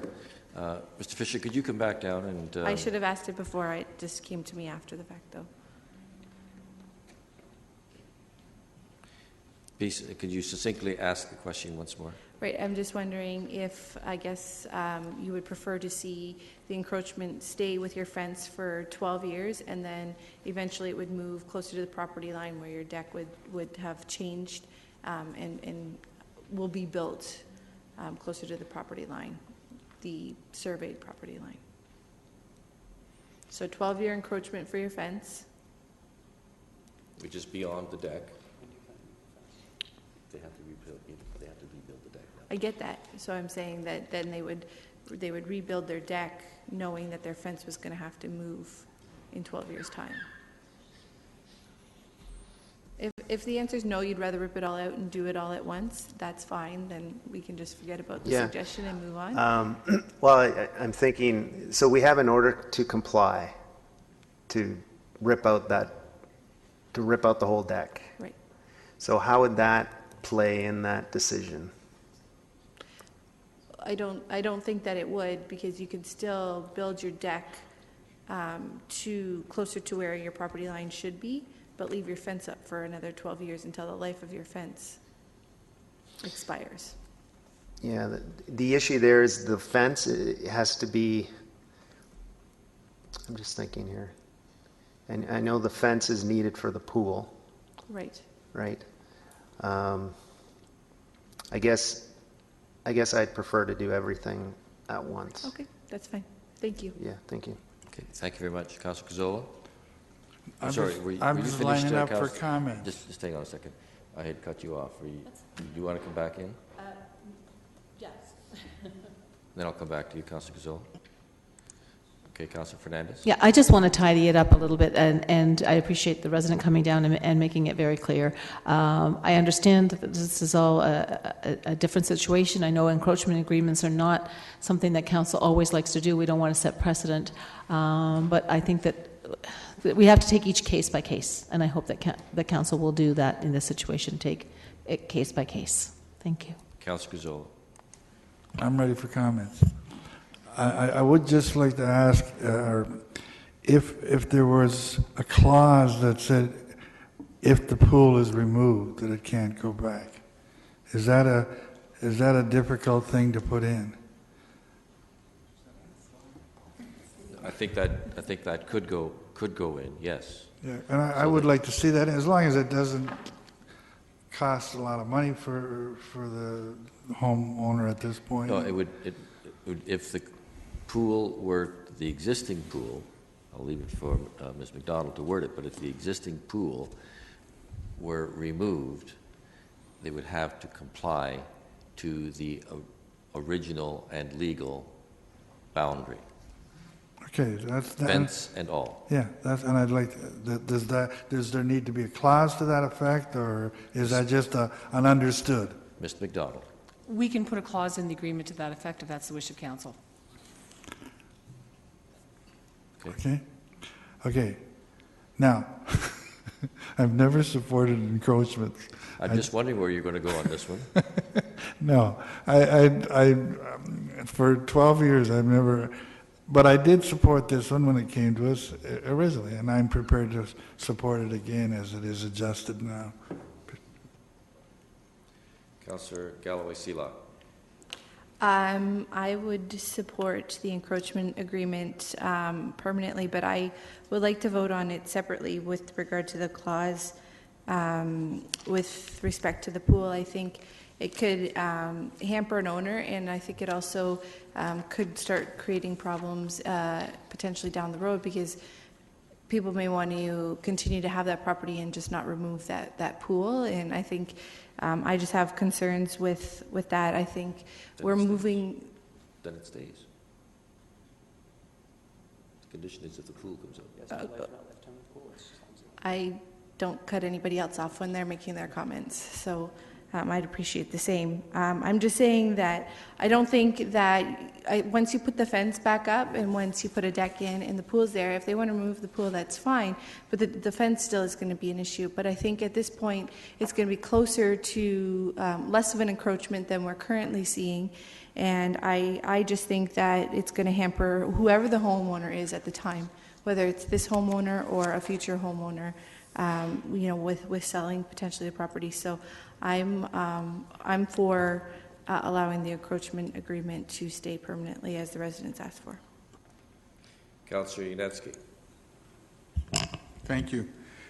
When this matter was here before us back in May, I did not support it, again, on the same rationale that it encroaches on city property, and I never believed in that in my years working with the city or even on a committee of adjustments. So, but in this particular case, seeing the scenario, it's an unfortunate situation that unless you rip out the whole thing, then it becomes a cost-prohibitive process. So in lieu of going that direction, I think it's best just to provide this encroachment support, and I'm prepared to support it on this particular case. Okay. I'm going to go back to Councillor Fernandez for the motion. Thank you. So the motion would be that the, I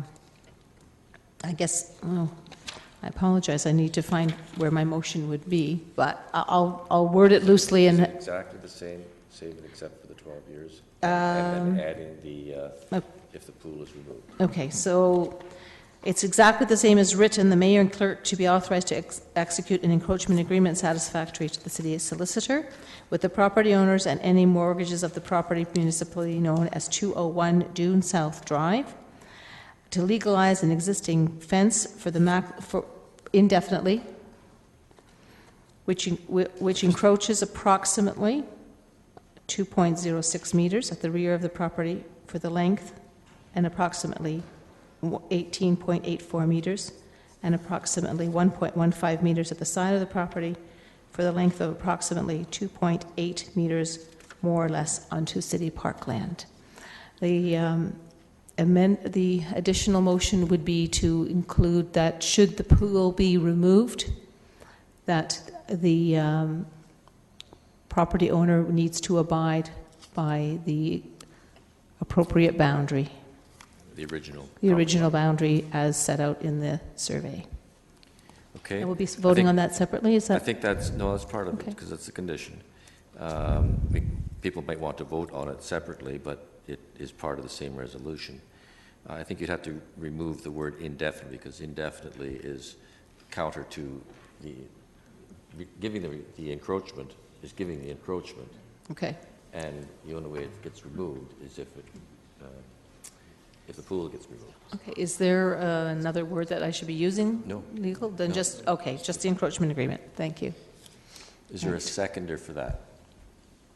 Councillor Glenn Graham. Just yet, we're not quite there yet. Ms. McDonald. Yes, through your worship, the other issue with that motion is that's the current location of the fence, and as we understand from Mr. Fisher, the fence is actually going to be relocated. We're not sure what that measurement may be. Unless Mr. Fisher has that today, we may have to just put a sort of some general language in the motion. I was actually wondering about that because he was going to change the location of that fence, yes, which would be something less than the 2.06 meters. We understand it's going to be a difference of about 2 feet, but we'd have to get clarification from Mr. Fisher. Okay. Mr. Wilmer. Or a suggestion on general wording so that this wouldn't have to come back to council. The intent, as I understand it, is to legalize an encroachment for the existing pool and for any necessary fence to enclose it, immediately enclose it or something like that. Decking. You don't have to get into the numbers. It's going to be defined by the existing pool. The appropriate decking. Okay, Is that okay, that sounds less convoluted than where I was going. Okay. Speaking to that revised motion, Councillor Davey. Thank you. Well, 2 points. First, Councillor Galloway-Seelock had already requested that we vote on the lifetime of the pool separately. Yes. And the other question that's not clear is, does this mean the annual fee will remain unchanged for the encroachment? Ms. McDonald, the fee, can you speak to the fee in everything related to it? The current fee is $300 a year, and that gets adjusted each year at the time that the user fees are done by council, and it would be increased typically by the percent the council authorizes each year. Okay, thank you. Okay. Councillor Galloway-Seelock. Sorry, I don't think I made myself clear earlier, and it was just because I'm tired, but I believe with the pool issue and allowing that encroachment agreement for a long time prevents it from coming back to this council because while Mr. Fisher and his family may no longer be there, there's a chance that even when the pool is potentially removed, that there's going to be other features that the homeowners of the day aren't going to want to take down. And so I will not support that portion of the recommendation and will support the motion, the other motion that's coming forward. Okay. I would only say to that that it will be on title, and that's the responsibility of a purchaser. Okay. Those in favor of, you want to take them separately, so let's deal with the removal of the pool issue. Take that separately and take that first. Those in favor? All right. Dealing only now with the clause related to the removal of the pool.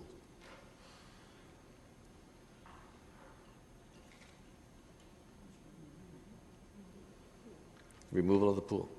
Just the clause.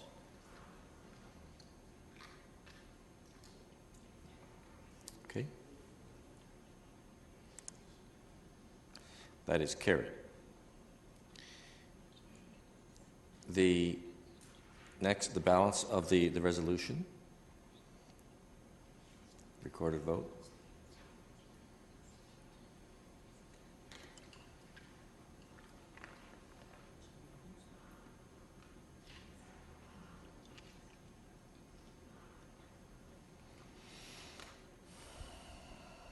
That is carried unanimously.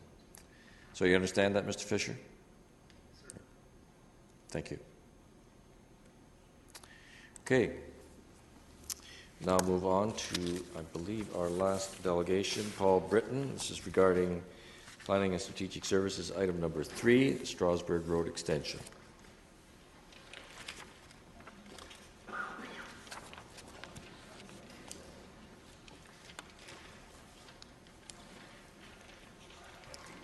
Mr. Mayor and Council, I have no formal presentation. We're simply here in support of the recommendation from committee. Thank you. Okay. That's probably the shortest commentary you've given. It is, sir.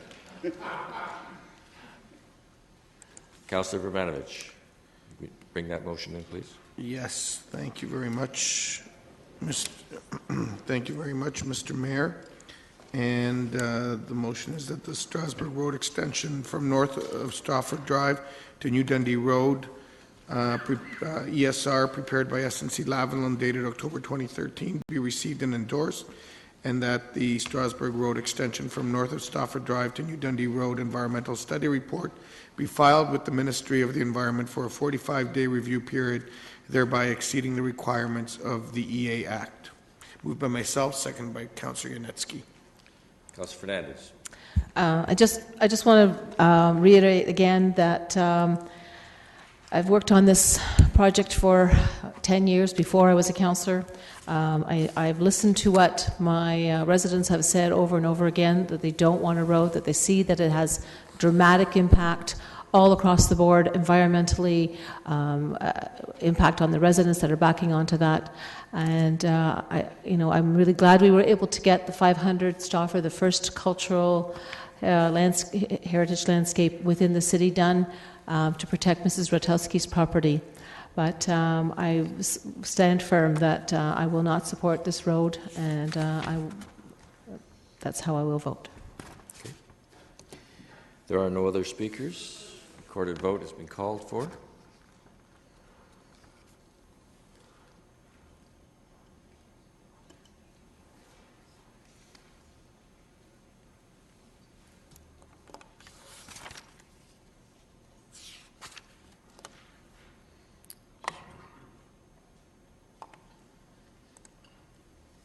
That is carried. Okay, we will now proceed to the tenders. Someone prepared to move the tenders? Councillor Galloway-Seelock, seconded by Councillor Singh. Discussion on the tenders. We'll walk through them one at a time, so we're not jumping around. This is the first one, number 1, Lion Crescent.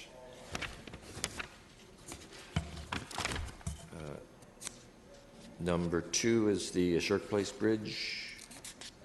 Sorry, I wasn't watching. I was looking for hands, and I shouldn't have. This is on the first one? Yes. Councillor Fernandez. Thank you. I did send an email to Mr. Gordon about this because through the last number of years I've been watching, we do an awful lot of consultant services for road reconstructions. And what I asked is why we could not use the same parameters. I realize that there are differences between one road and the next, but a full reconstruction is a full reconstruction. And I hate to see us continually come back for consultant services for Lang Crescent and then for Laura Lee Crescent and then for Kent Avenue. I mean, I'm just picking names out of the air here. Is it not possible for us to group a bunch of roads that are similar, that a consultant could do a review? It may actually be less costly, and we would have those consultant services completed and finished, and we can decide to do the roads when we need to do the roads. I'm just trying to figure out a more cost-effective way of dealing with consultant services for reconstruction of roads. It's probably a fair question to ask. I'm not sure that it's possible, but I would suggest that's something that should come back with the appropriate staff here to speak to at a committee level, and not necessarily get into that this evening. Okay. We're dealing with an individual tender. That's fine, and that's why I emailed Mr. Gordon beforehand, and he did say that roads are different, but certainly I would really appreciate if maybe some kind of report or information could come back to us for that. And perhaps you could raise that at the next committee meeting. Yes, I'm just thinking of which one. Probably it's a policy, so probably finance and corporate affairs. Okay, thank you. Okay, Councillor Yanetsky, on which tender are you questioning? Okay, we'll go to the second tender, which is Shirk Place. Yeah, question to staff. I see that we're here for to rehabilitate the bridge. But what puzzles me is just built in 1979. It's only 33, 34 years old. And I thought that these bridges last a long time. But how come it's being addressed so quickly? Who's in a position to answer that question? This is just a rehabilitation. It's not a rebuild.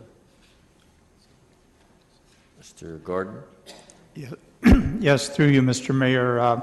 What we have annually a bridge inspection done, and when there are deficiencies found in them, then we move to a rehabilitation. This isn't a total reconstruction. It's to deal with waterproofing and asphalt, and there's a list of crack sealing and the retaining walls. There's a list of items there that are being dealt with in this particular bridge. No, I appreciate that, and I saw those items listed in the report, but what just takes me by surprise is that it's not a really old bridge that needs all this work. It's it's had a few years, but it's more of a comment now that you provided your answer. Thank you.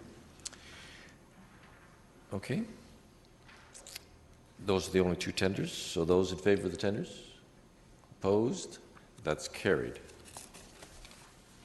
We'll now go into the reports from the committees. First one is Community Services, Councillor Galloway Seelock. And I think there's no need to read them all, except we probably will want to take. Sorry, it's on the wrong committee. Go ahead. It's been moved by myself and seconded by Councillor Ioannidis. I'm going to quickly run through the items. Number one is that traffic bylaw for an all-way stop at Guelph Street and Waterloo Street. Number two is a bunch of different traffic bylaws with respect to Westmount Road, East Cortland Avenue, Lennox Lewis Way, Homer Watson, and the block line area for bicycle lanes, roundabouts, through highways, school bus loading zones, and no parking. Number three is to approve Kitchener-Waterloo Badminton Club as an affiliated minor sports group with the City of Kitchener. Number four is with regards to the climate protection program and the greenhouse gas reduction targets. I think that's as far as I'll go without reading too much into that. Number five is that the South Kitchener District Park Master Plan be approved and that that it be referred to the Departmental Business Planning and Capital Budget process, and that timelines outlined in the master plan be guidelines and consideration be given to decreasing the length of the timelines. And number six is that the natural gas inspection from Laurentia West Community Follow-Up be received, that report be received. And again, moved by myself and seconded by Councillor Ioannidis. Councillor Yunetsky? Yes, I'd like item number 5 voted on separately. All right. And provide a comment. All right, all items other than 5, those in favor? Opposed, that's carried. Item 5, you want to comment? Yeah, just briefly, I did not support this last week as I outlined my position on that as a result of the district plan presentation. I thought it was fine, but as a result of the changes in terms of the countryside line and the urban development line within the city over the last years has now caused this particular plan in that location to be, in my opinion, not centralized and poor planning, basically. So on that basis, I felt it should be relocated to another site, and I'm not prepared to support this plan in that particular location. Councillor Ioannidis. Can I have recorded vote, please? Yes. Councillor Galloway Seelock. Yeah, I don't have much to say. I made a lot of my comments in committees. I just wanted to draw the attention of council to the information that I asked for with regards to the budget forecast by year with respect to the South Kitchener District Park.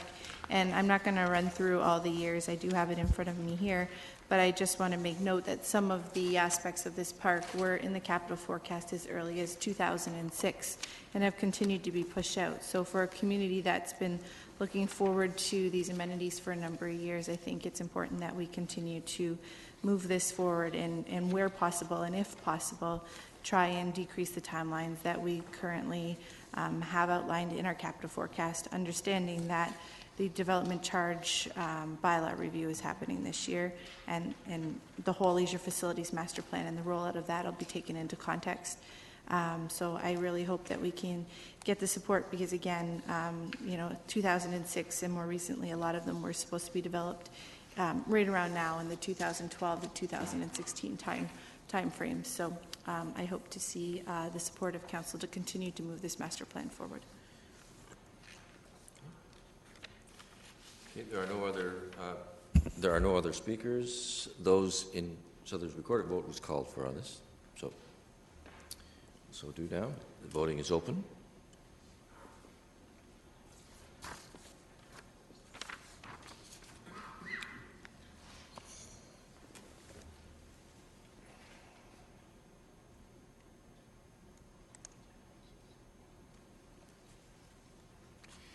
That is carried. Okay, the Finance and Corporate Services Committee report, Councillor Davey. Thank you. I have quite a few pages here. I'll do my best to summarize. Items 1 and 2 are simply with respect to the AGCO, which I think is enough said. Item number 3 is for a lease agreement for Archie's Frozen Yogurt Shop. Item number 4 is sharing the cost agreement for sharing the cost agreement of purchasing for credits for those that are on reservist leaves for OMERS. Item number 5 is reporting back in camera for legal massage parlor mitigation. Item number 6 is a big piece on the downtown incentives. And item number 7, which I suspect there'll be some discussion about, is on the proposed fees and charges changes for the 2014 budget. I would suggest that we take number 7 separately. And number 6, that's fine. Yes, because of the conflict at this point in time. Councillor Gazzola. Yeah, I was going to ask. We'll leave items 6 and 7 for a minute if we can deal with all of the other items, if you don't mind. Yeah, I was going to ask that you separate out number 6, and I'll come back to it. Okay. And any of the items other than 6 and 7, in other words, 1 through 5. That's what I'm going to vote on 1 to call for the vote for 1 to 5. Yes? Just a brief comment on number 4, and it has to do with recognizing any of our reservists that work for the City of Kitchener, that their time away serving our country is going to be recognized in terms of their time of service with respect to their pension. And I know a few years ago we implemented a reservist-friendly policy here at the City of Kitchener. It's something that a number of other municipalities across the country did, and this is just another step in that direction.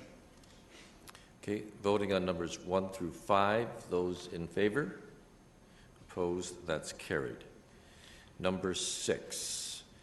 Okay, click in on number 6. Councillor Ioannidis, were you number 6? The conflict on number 6, so noted from before. Councillor Gazzola. Yeah, I did not support this last week when it was at committee, and I'm still having looked at it again, and it's nice to have a week in between to further consider these things. I'm still not satisfied that we need to continue giving incentives in our downtown. I think we've been more than generous for many years. I think the downtown that we see today is much different than what we would have seen, what we saw 10 years ago. And so now I think it's time for the regular market forces to take over, and that I've gone over and over some of the forecasts as to the types of profits that developers have to make in order to move forward. I'm not able to get a clear picture in my mind that we need to provide additional incentives for them. The way I'm seeing it is that the taxpayer is being asked to really increase the profits of the downtown developers, and in this day and age, I think that's a tough question to ask. So I have not supported it previously, and I won't be tonight, and I do ask for a recorded vote on it. All right. Councillor Glenn Graham. Thank you very much. And with great respect to my colleague, I think that the taxpayer is being asked to help prime the pump for a downtown that's in transition, and to support an investment that will reap dividends for the whole city. So I believe that we've made a good case that the downtown is still fragile, that it's doing very well, but it's not there yet in terms of being able to stand on its own 2 feet. And I think this is a very good way to help encourage additional investment in our city that builds the brand of a strong and vibrant downtown. It's not about padding the pockets of the developers. I believe the developers do deserve a decent rate of return. They've made the business case that they need this incentive, and we've seen that without it, there hasn't been the kind of investment beyond the downtown that we were looking for. So I do believe this is appropriate, and it's a very good investment for our city. Councillor Etherington. Yeah, through you, Mr. Mayor, I'll be supporting this. I think the taxpayers that Councillor Gazzola refers to, I suspect a majority of them want a healthy city, and we'll only get a healthy city with a thriving downtown. Downtown is the heart of that city, so I'll be supporting the continued incentives, because I think we're seeing the benefits of those incentives throughout the downtown at the moment, but I think it's too early to pull them at this moment. Okay, I have no other speakers. Recorded vote has been called for on number 6.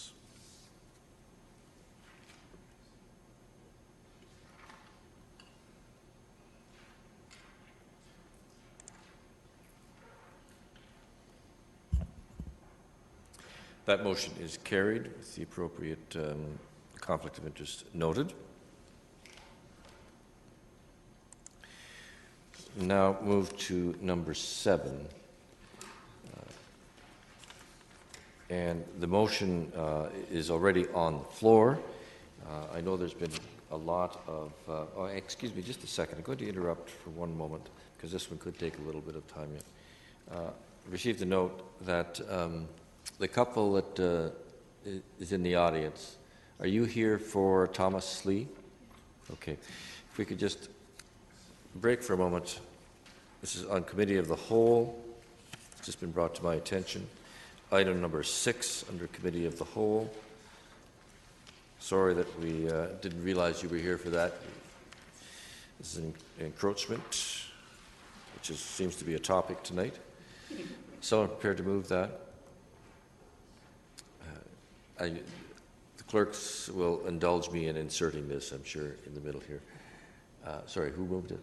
Councillor Fernandez, seconded by Councillor Davey. Blue sheets, item number 6. No, white sheets. 6. Blue sheets, item number 6. Okay, those in favor? Okay. Councillor Fernandez. Yeah, I just want to speak to it really quick. I went out to the site, and I certainly can appreciate the work that has been done, the landscaping that's been done. I know that there's not been a great appetite around this council for encroachment agreements, but I just want to caution the residents that kind of be careful. You've done a lovely job, but please, I think that we don't want to go any further down the hill on this. So thank you very much for your patience tonight and being here.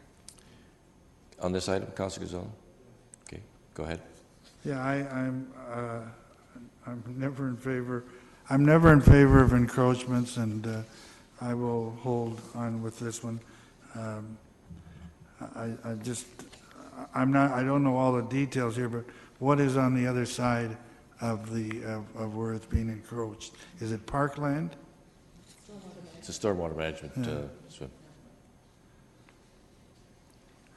Okay, somehow it's green space parkland, and I've never supported that, so I will hold true to that in this case. And I'd like a recorded vote on it. I did for the last, yes. Okay. Recorded vote's been called for.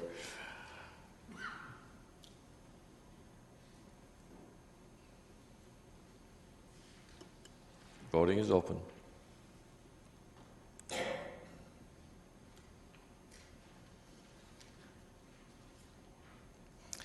Motion is carried. So it's been approved. So let's go back to Finance and Corporate Services number 7.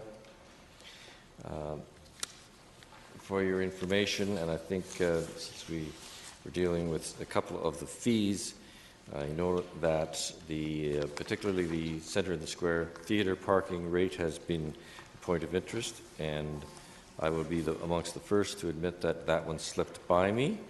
But in the meantime, Mr. Chapman has presented a schedule that will give us a little bit of an understanding, and so I would ask him to speak to that at this time. Each have a sheet on this in front of you.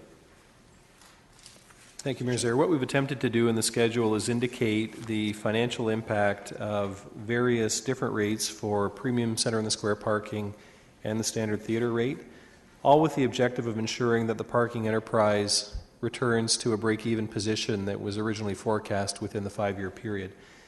So that's what's shown in the rightmost column, that 5 years out, our budget projection showed that we would have a surplus of $18,000, and we don't believe that Council should compromise that by making a change to the Centre in the Square rate. In setting that forecast, essentially the increase to the monthly parking rate was a plug, and so the first line represents what's in budget presently, and that monthly rate was a 4.5% increase. If Council should find its way to reduce the premium Centre in the Square rate, you can see the required increase to the monthly rate to retain a balanced position overall. And certainly staff would be supportive of increasing the monthly rate by that extent to maintain the overall position of the parking enterprise. I'll draw your attention to the very bottom line. And again, should Council be considering a reduction to the premium rate, the bottom line represents staff's assessment of the best compromise position. It would see an increase in the monthly rate to 5.22%, a small premium for parking closest to the Centre in the Square of a rate of $10, and then a standard rate of $8 for theatre parking, which represents about a 3.5% increase year over year since 2011 when the rate was last increased.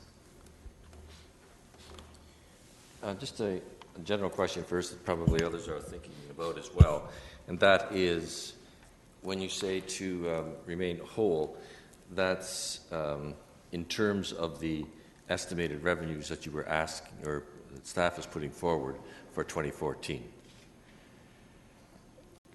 I don't understand. Right. It's not so much for 2014. It's that, as you know, the parking enterprise is currently in a deficit. We've developed a model that you'll see through budget that would have returned it to a break-even position within the 5-year period. And so the goal here is to ensure that within that 5-year window, we're still returning to a break-even position. Okay, there are a number of questions on this. I'll start with Councillor Davey. No questions, just that I would move alternative option number 2 there. That would be $10 for the premium rate and $8 for the standard theatre rate. And if I could speak to it briefly.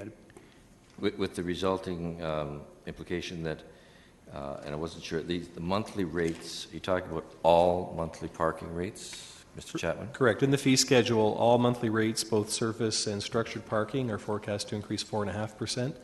And here we would recommend that that increase to 5.22. That's still well below the 10% increase that was originally forecast for 2014. Okay. Councillor Davey? So, yes, I've heard from several constituents on this that, especially around the Centre in the Square, that this increase it's unsustainable. It's going to scare people away from coming to the downtown. So one of the reasons I think we need to do this now is to make sure that we're not sending that message. So again, this would see the reduction down from $15 down to $10. For those of you who may have had your binders, I guess not many do, this was on 7-51 of our budget package. where it had all of the rates. So there would be some fluctuations of these other rates then that would be affected by this motion that is on the floor now. Is there a seconder for that motion? Councillor Galway-Seelock. Councillor Glenn Graham. Thank you very much. I was hoping to bring this forward since it's my ward, and I've heard quite a bit about it. I actually was going to move a separate motion, so I guess we'll have to let the first one. I'm not sure if I should signal where I was going with this, or sure. Okay, I was going to go with the option of $10 for the premium CITS rate and standard theater rate of $7.50, with an increase of monthly parking of 5.273. Would you like? May I speak to it? You can speak to the entire motion. Okay. We're going to be dealing with the other motion, but sure. You can certainly speak to the entire issue. Okay. I certainly support a reasonable increase. I think that it is a convenience to park nearer the center, and I do appreciate for seniors in particular that it's a convenience that they do depend on.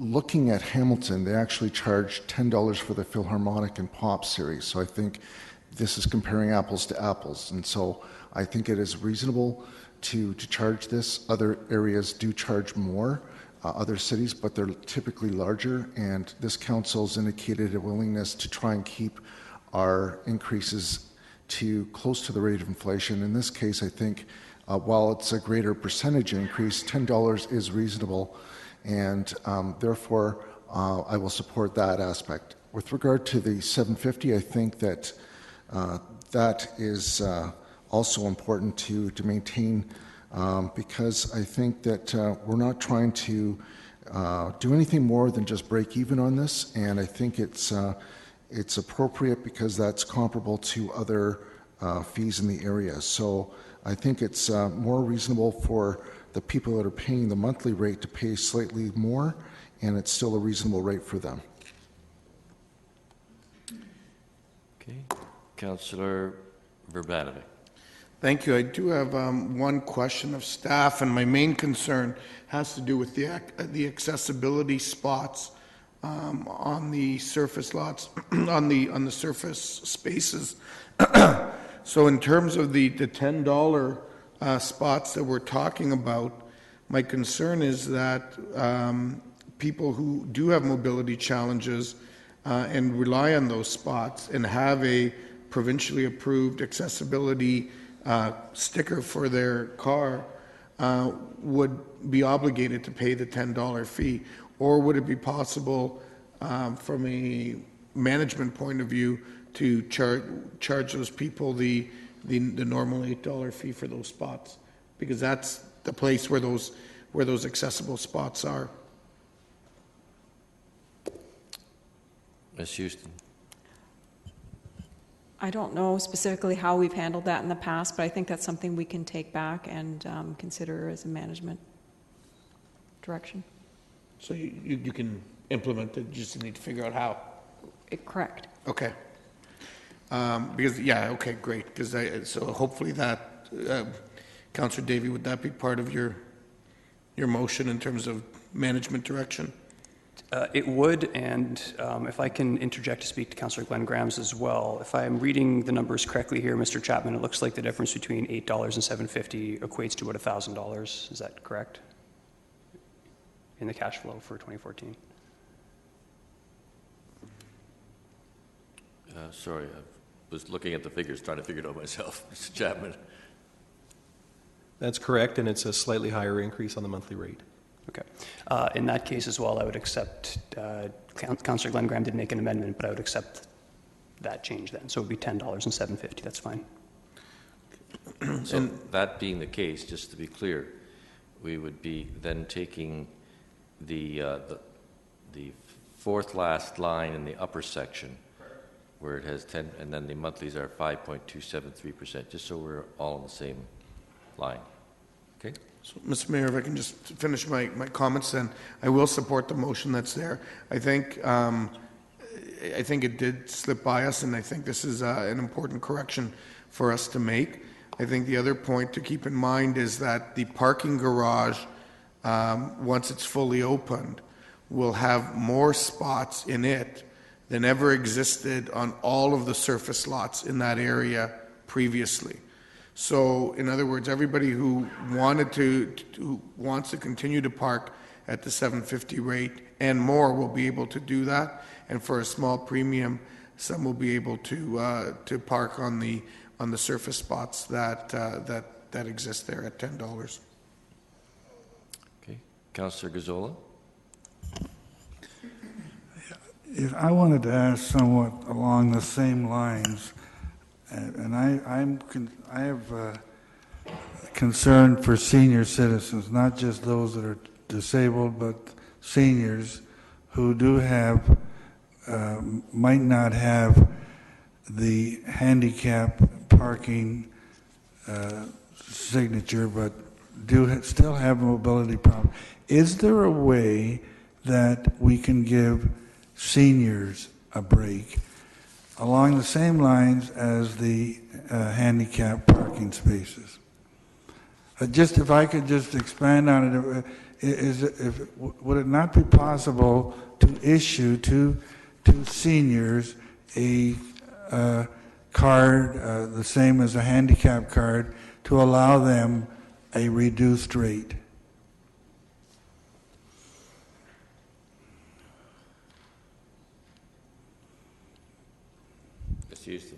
Do I take silence as yes?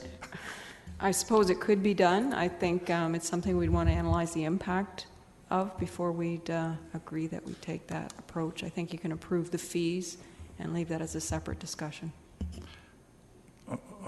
Okay, that's I would like to look in, and I have if we're can go in that route, I would support what's in front of us.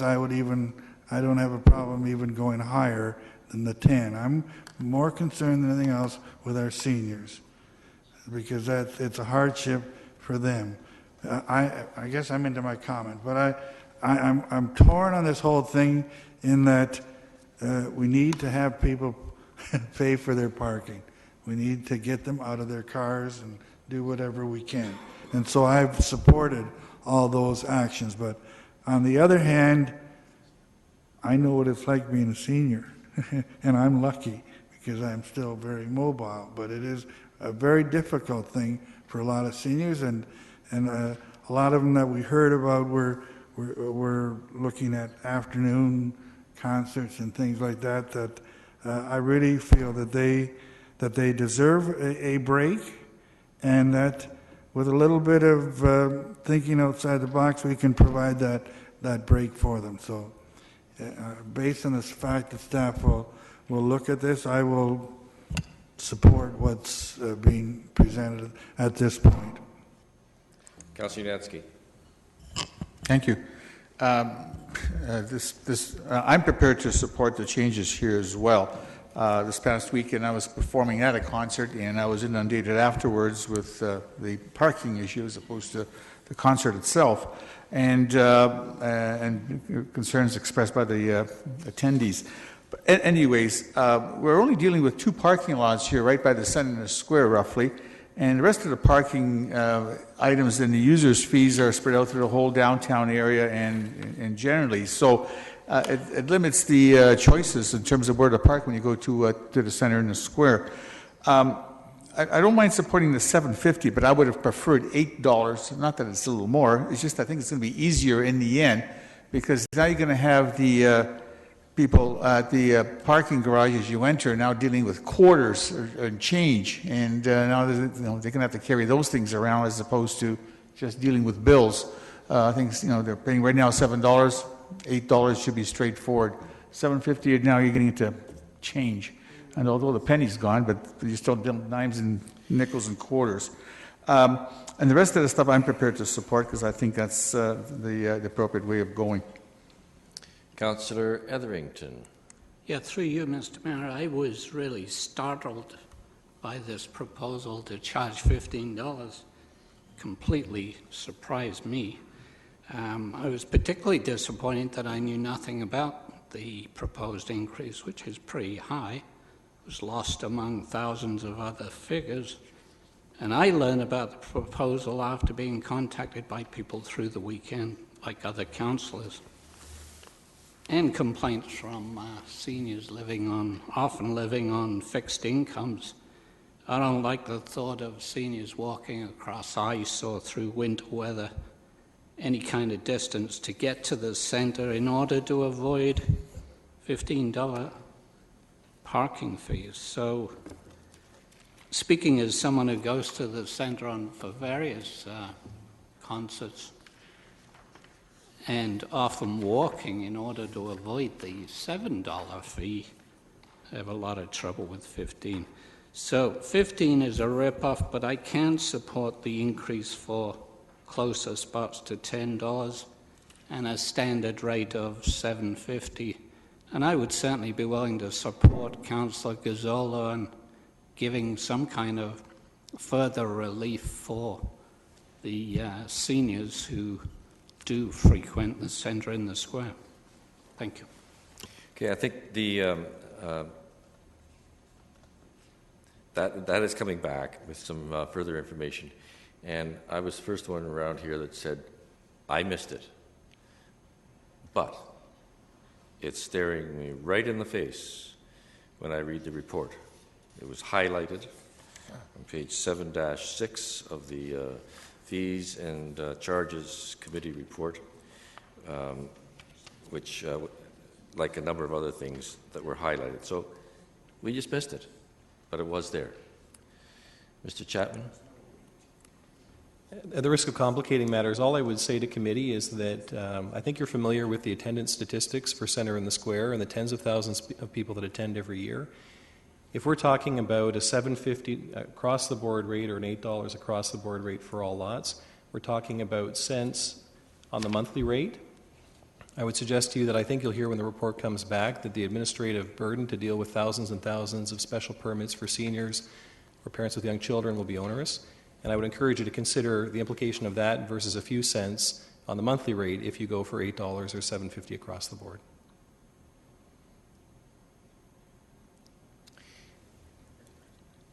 Okay, Councillor Ioannidis.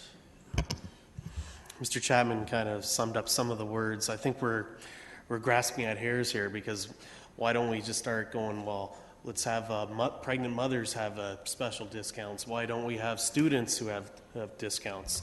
I think we're making a mountain out of a molehill here, and I'm prepared to support the original motion from Councillor Glenn Graham and Councillor Davey. Sorry, I just wanted to make a quick note that that we're only voting on the parking fees, because there's another item that in this that I think we should look at, the general fee increase in relation to the recreation fees. That's correct. We'll come back to that. Just deal with this parking fee first. Councillor Gazzola. I resent Councillor Ioannidis making light of this situation. There's a big difference between seniors and all of these things. 1 minute, staff is saying, we'll look at it, and then they come back 2 minutes later and say, we don't want to look at it. I asked that they look at it, and I think that it warrants reviewing. I don't think it would be that difficult. Think outside the box. That's all I'm asking. Think outside the box. Look at it. If after looking at it, you find that it's not feasible, that it's a lot of work, that's fine. But let's not sit here and have a debate and then change our minds and all that, and then have some councillors make light of things. I think in the case of staff, there were two different staff members, and they have different opinions, perhaps, as we have different opinions around this table. So we're going to deal with the parking fee first as a separate motion right now, and then we'll come back to the 3% issue, and also the overall motion. So dealing only with the parking, which is amending the motion to be $10 for the theater parking and $7.50 for standard theater parking, which has the effect of increasing the monthly rates by 5.273%. Are you speaking to that motion, Councillor Gazzola?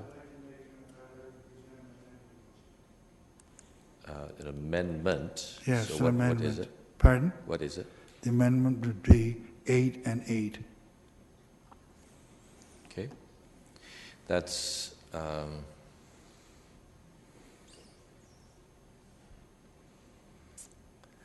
not sure that's an amendment.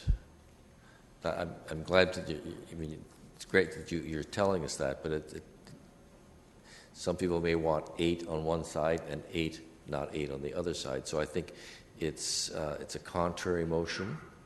So if those, and it's been put on the table, those who would like 8 and 8 would vote against the 10 and 7.50.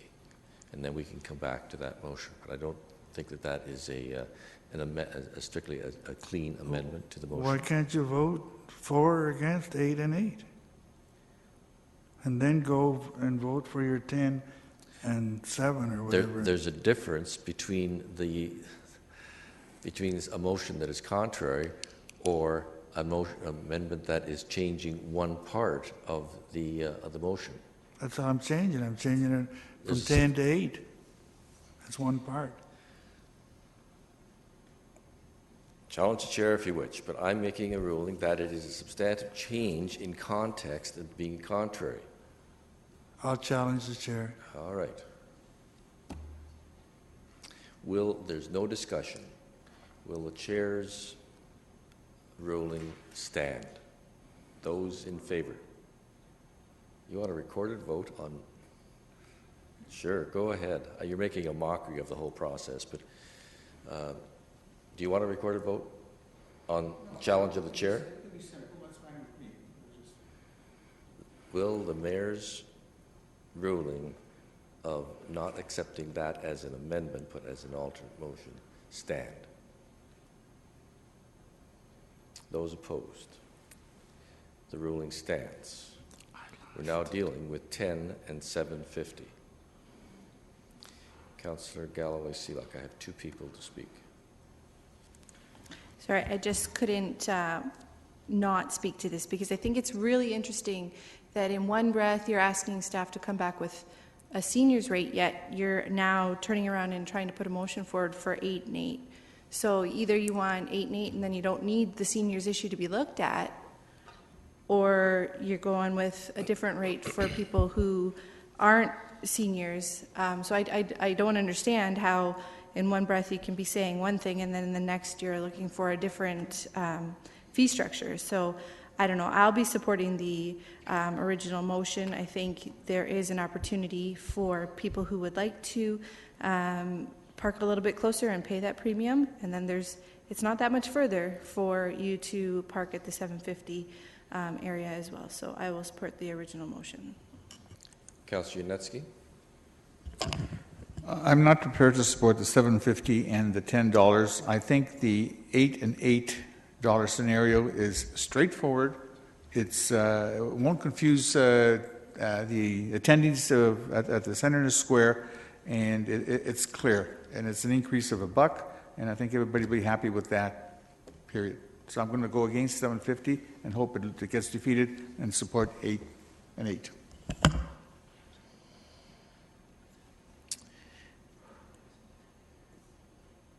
Just keep in mind that the reason that there was a differential that was being proposed was that it was closer to, we're defeating the kind of reason for the differential. Councillor Gazzola. I feel I should be able to answer the question Councillor Galloway asked me. Why? I'm sorry. My apologies. My deepest apologies. Councillor Galloway-Seelock asked me a question. And the reason I went to what I proposed is that I'm afraid what I would really like to see happen is not going to happen. And so I thought in a bit of a compromise, I would go in this other direction. I would rather go in the original direction that I've intended, where seniors are given a bit of a break. But I don't think that's going to happen around this horseshoe. And therefore, I tried something else like I have the right to do. Councillor Urbanovic. Thank you. I'm actually glad that Councillor Gazzola has raised the thing for seniors, and I'm willing to look at that when staff bring that information back. I think it's important to remember a couple things here. Number one, we're talking about our lot first, and the proposal that's on the table is $750 for a garage that has more parking spaces than existed before. We're looking at a $10 rate on the surface for the closer spots with a reduced rate for people with an accessibility permit. The center in the square, separate from us, has a valet service that's $20 a spot. And that's also not inconsistent with what the Rangers have done with a lot at the Odd, where there's I believe it's $15 or $20 a charge for a spot for preferred parking there as well. Councillor Glenn Gray. Thank you. I actually support where Councillor Gazzola is going with this, because I do understand that a lot of the concerns have been raised by seniors, and noting that it would be, Mr. Chapman's correct, I believe it would be difficult administratively to oversee. I think simplicity has elegance, and therefore I would be supportive of 8 and 8, and I therefore will be voting against the motion as it stands now.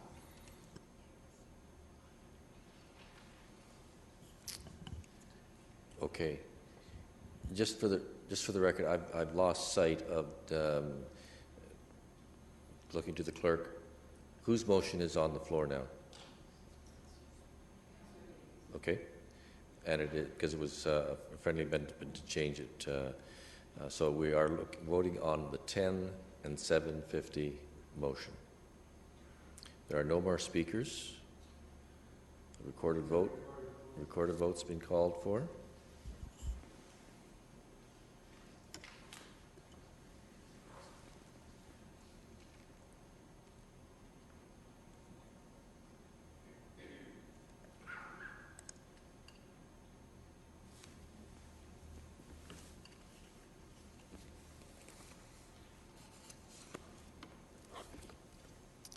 Motion is tied. So it is therefore defeated. I will now take other motions. Councillor. I would like to go to the motion that I have made that you didn't take before now. You can do that. You didn't click on fast enough, but okay. Go ahead. No, I would move Councillor Gazzola. I will move the previous recommendation that I had made for 8 and 8. Okay. That is the second. That's the bottom line on the chart that Mr. Chapman put forward to us, which has the effect of increasing the monthly rates a little further to 5.53. It's 8 and 8. Are we clear on that? Second last line, just so that we all are on the same page. Councillor Galloway-Seelock. I don't know if I'm just in a aggressive mood tonight, but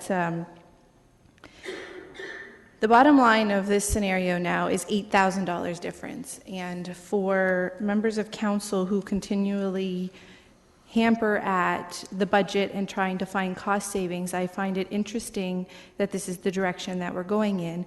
And for a member of council who continually says that users should pay, I find it interesting that now we're going to try and level this out when we have an opportunity to generate a little bit more money in our parking revenue to attempt to break even.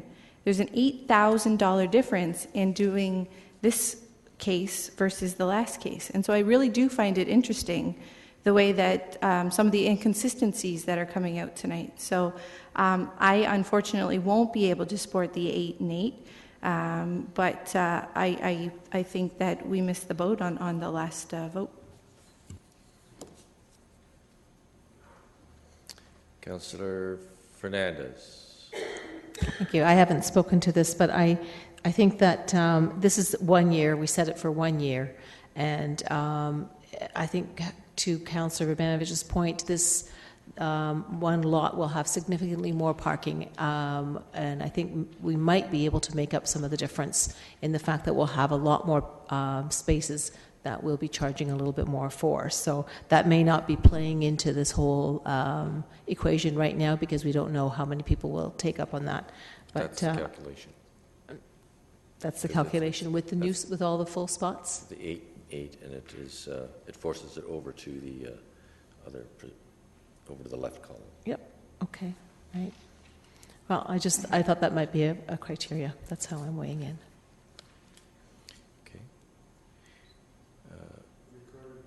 Just a moment, I'd like to make one comment. I'm a little bit of a quandary as well as to how I'm going to vote on this because there is no 8 and 8 anymore. The reason that there was a differential in rate was it so that there would be people who would have a choice as to wanting to be closer or be a little further away and paid less.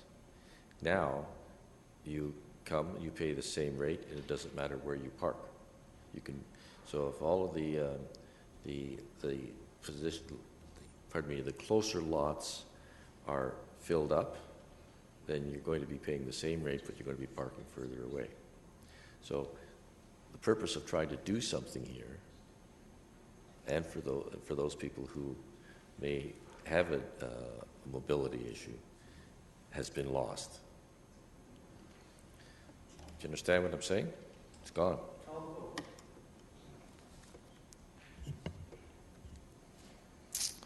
Okay, call the vote. Through you, Mr. Mayor. Councillor Gazzola's motion requires a seconder. Is there a seconder? Councillor Glenn Graham.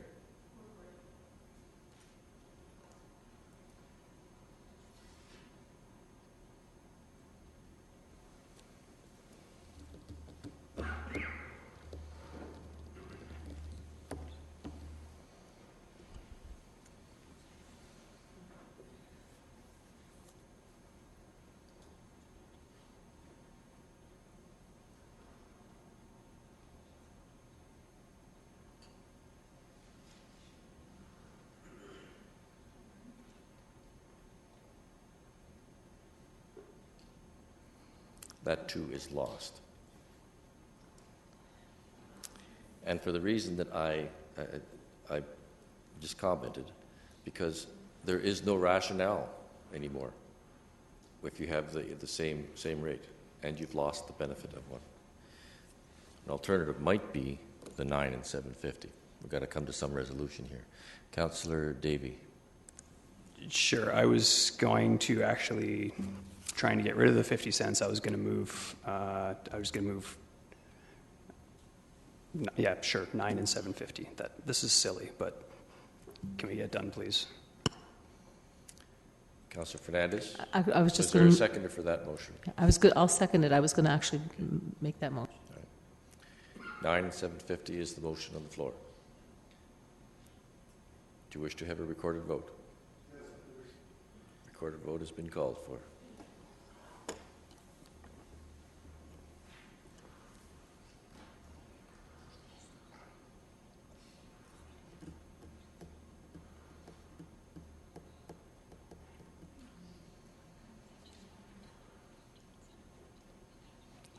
That is really unanimous.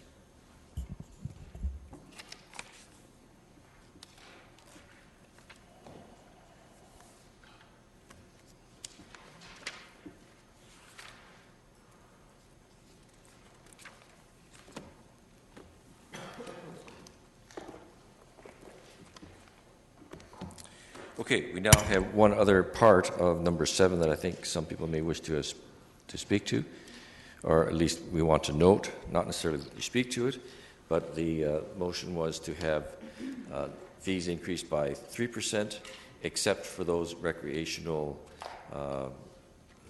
fees, which remained at 2%. Councillor Yanetsky. Yeah, thank you. I did not support this last time, and I did outline that I'm happy with what happened with our theater vote in the end.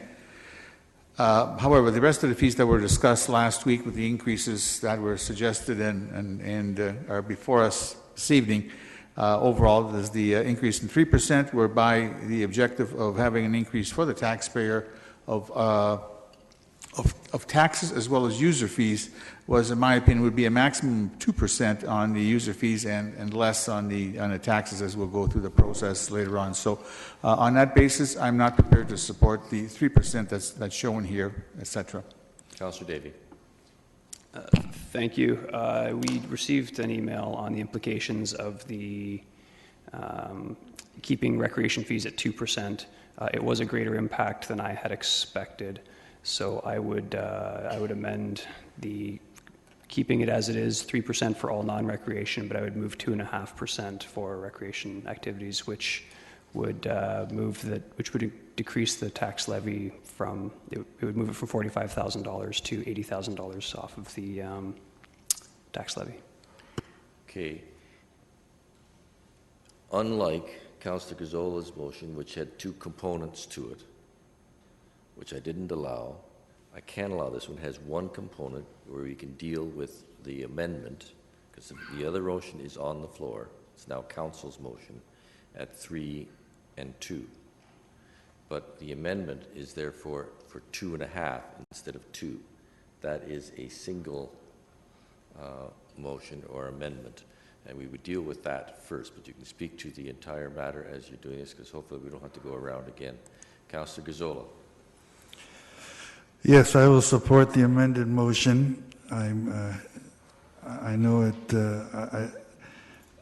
it makes a little bit of difference for recreation, but in conjunction with this, we're also amending the leisure part of the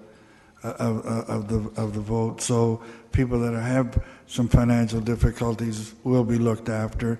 And the other point that I made, and I made it last week, is that under the current income tax laws, people now do have an opportunity to claim recreation expenses for their children as a deduction in preparing their income tax return. So I think what we're looking at, the amended motion, is very reasonable, and I will be supporting it.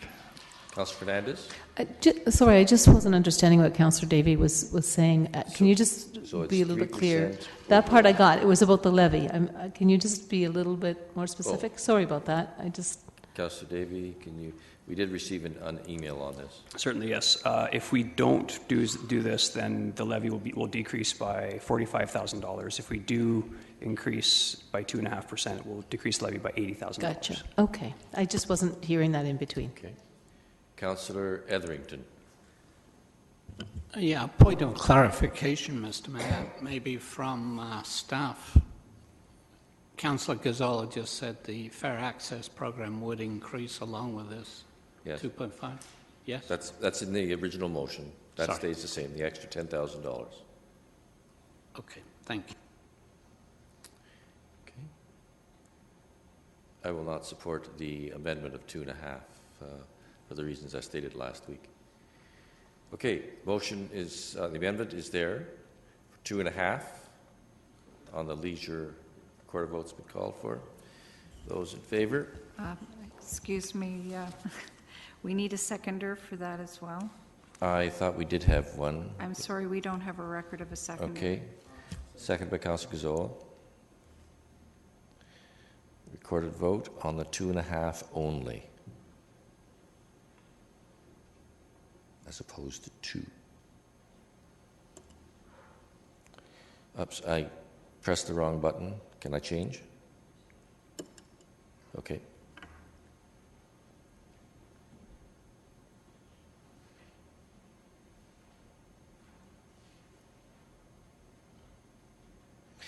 Okay, that carries. And the balance of the report then, the balance of that number 7, those in favor?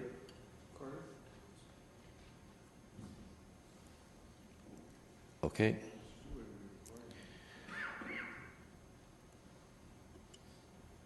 You can vote.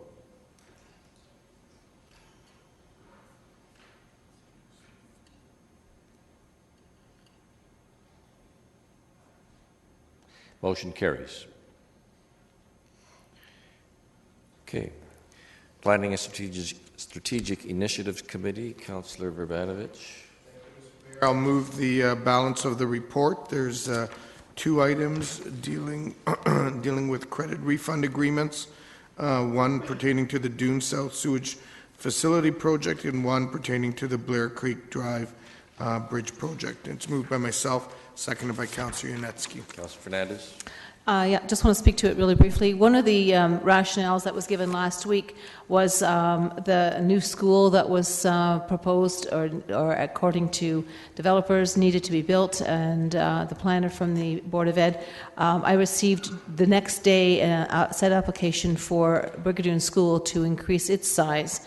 So I'm beginning to wonder if the presentation was slightly slanted to the developer side. I still have some serious concerns about credit for refund agreements. I did send an email to Mr. Chapman about asking whether, if our development charges increased in the interim years, if we would be losing out on that revenue, and he assured me no, that they would have to be paying. You might want to help me clarify that in case I say it wrong. They would have to be paying by those standards at that time, by those rates at that time. Mr. Chapman. That's correct. The only issue is that they will be upfronting the entire capital cost, and that's all they're eligible to receive back from us, regardless of the rates in effect at the time. And they recoup their cost without interest. So regardless of when it's paid, there's no interest cost to the city. Okay, but we wouldn't be losing any revenue in the interim then? No, because the only obligation on the city is to refund the capital costs. Those costs will be fixed, and that's a known amount. So regardless of what the rates are, our only commitment is to refund those upfront capital costs. Okay. I continue to see, again, a trend, a downward trend on real estate sales. And there was some media release regarding housing crunch, and that, we want to make sure that there's housing available for everybody. And I think one of the difficulties with the housing that is out in that area is definitely wouldn't fall under affordable housing. We're looking at housing that's 350 plus. So, I do have a lot of discomfort with this, so I will not be supporting either of those. Councillor Ioannidis. I'm just wanted to give a little point of clarification for the school boards, because I know a lot of the school board, the Waterloo Regional District School Board is upgrading a lot of their kindergarten classes because of their mandate of full year classrooms are coming up. So that's why a lot of the schools are in that process. Okay. Councillor Galloway-Seelock. Yeah, I just quickly want to comment on these refund agreements. I think that they're truly precedent-setting, and they're a good news story for the taxpayers. And especially because the operating costs will be covered and maintained by the developers who are asking for the agreement. And this is something that's not been done by the City of Kitchener before. And I think it's really good that staff and the development agencies that we were working with here were able to come up to an agreement, and that we only have to pay back the capital costs, yet they're building some of this infrastructure years in advance of when we were planning on doing it. And at the end of the day, the risk lies with the developers. If we don't end up with the DCs that we need in order to pay them back, we don't have to pay them back until we have those DCs. And so I think it's really a good news story when it comes to the development world. They would be able to have a credit refund agreement now. We are just able to look at it in a different light and make sure that we're able to not have to put any of our tax dollars to maintain it or operate it in the term before we were planning on building it. So I would encourage everyone to support these agreements because they truly are precedent-setting. Okay, those are the only speakers. Those in favor? Opposed? Motion is carried. Heritage Committee, Councillor Etherington.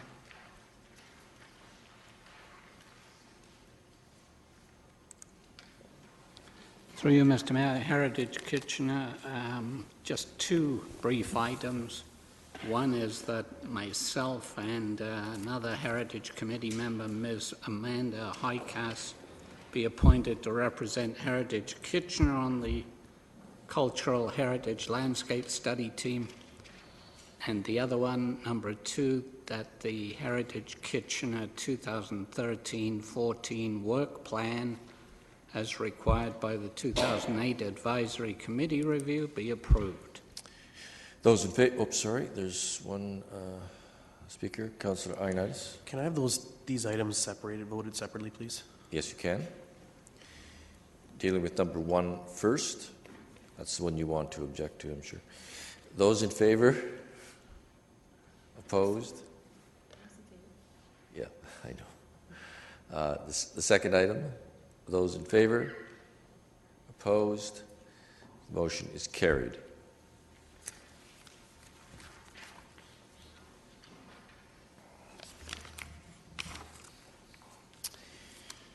Are there any questions to be asked at this time? Councillor Fernandez. We're not quite at new business yet. Christine, you put on your microphone. Do you wish to speak? Christine? I'm not certain, through you, Mr. Mayor. I think you have another piece of new business with respect We're to... not there yet. We're not? No. You're not bringing this forward as new business? But we're not at new business yet. Oh, sorry about that. You are right. Yes. You got it. You got it. That's right. This was related to the Philippines, and Councillor Urbanovich had given notice of this motion. Councillor Urbanovich.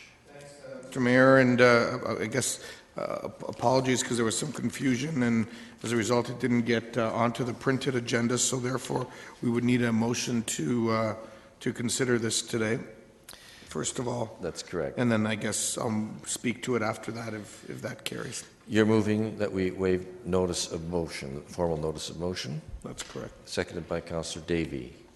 It requires unanimous... Two-thirds. Two-thirds, sorry. Okay. That's 8 people. Those in favor to add it to the agenda? Opposed? That's carried unanimously. Now you can speak to it, Councillor Bennett. Thanks, Mr. Mayor, and I'll move the motion, and it's really in response to the terrible circumstances that happened in Philippines. It's consistent with past practice back after the earthquake in Pakistan, as well as the earthquake in Haiti. We donated $5,000 each time. I understand that the region in Cambridge have already done a similar donation of $5,000 to the Philippines situation as well. And I can tell you that FCM continues to dialogue with FCM partners in Philippines. Cebu is a place where we have had the City of Kitchener and FCM have had a partnership in the past, and we're looking and working with the Canadian government to explore what involvement we may want to have on a longer term in terms of their rebuilding going forward as well. Yeah, that Cebu relationship began in 1999 and then carried on for a few years. Okay, it's been moved and seconded. No, sorry, it wasn't seconded yet. It was seconded by Councillor Davey. Those in favor? I'm sorry, I didn't notice your name. Councillor Gazzola. Yeah, thank you. I'm glad to see this here, and I'm glad to see that Councillor Urbanovic is bringing it forward. I wrote to the CAO about 3 weeks ago questioning whether our city was going to do something for Cebu. For many years, we were in a twin partnership with them.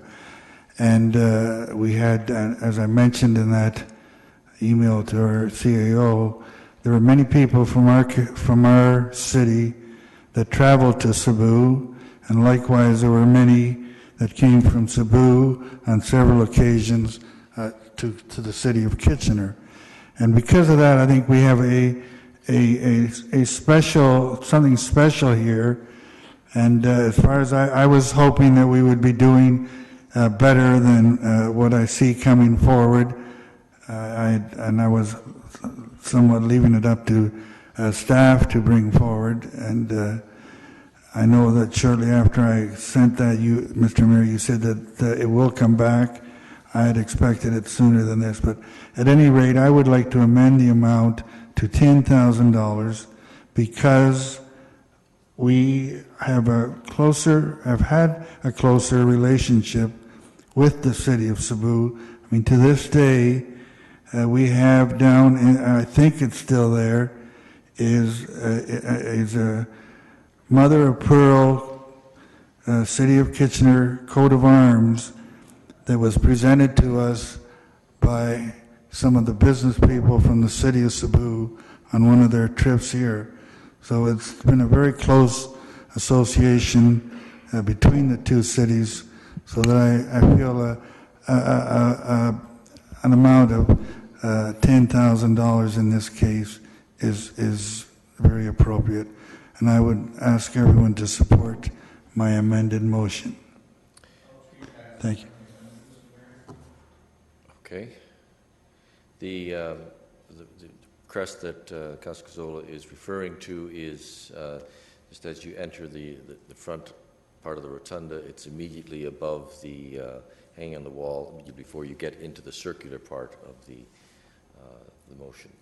And and as you were speaking, I was desperately searching my memory bank for the name of the individual who brought it to us.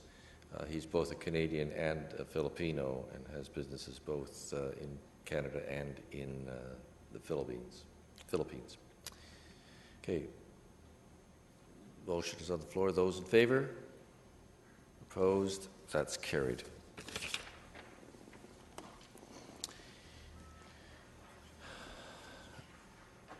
Now, Christine, can I move on? Okay, now there are questions and answers.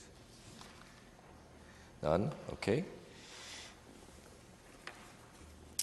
It's been moved by Councillor Glenn Graham and seconded by Councillor Fernandez that the bylaws be given first reading, but there are some late starters. Christine. Yes, there are two.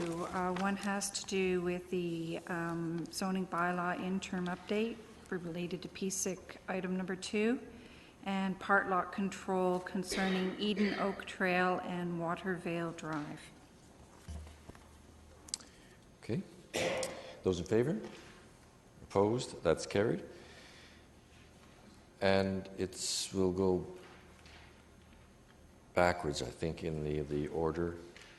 Or no, we'll go forward, actually, because that's the way we do it with the committee of the whole, since Councillor Singh is not here. Who was the committee chair last time? You were? Okay. It's moved by Councillor Glenn Graham. The council resolved itself into committee of the whole. All in favor? Opposed? That's carried. So, sorry to put you on the...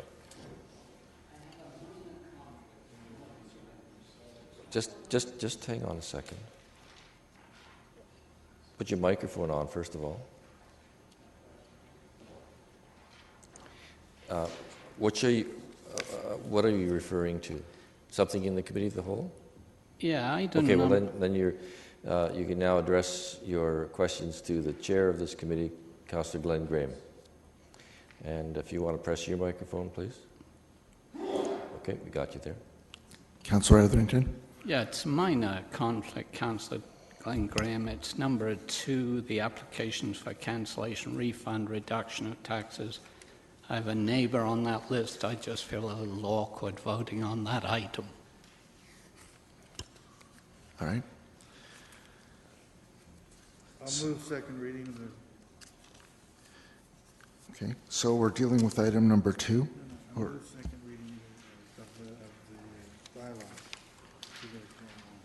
It's right at the top of the blue okay, pages. right.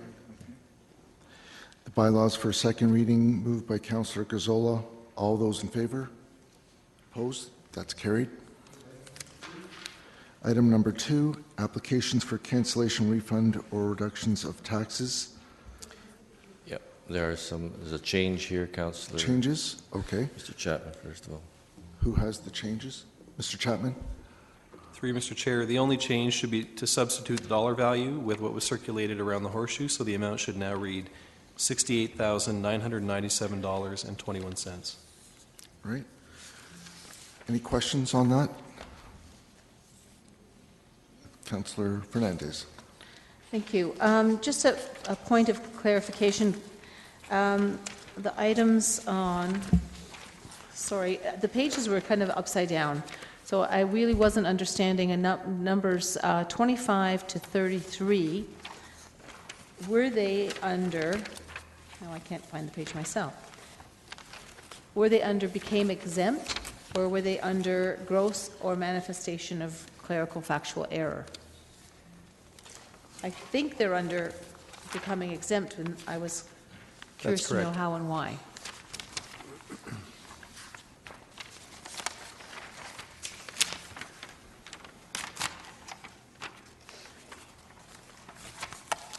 Mr. Chapman?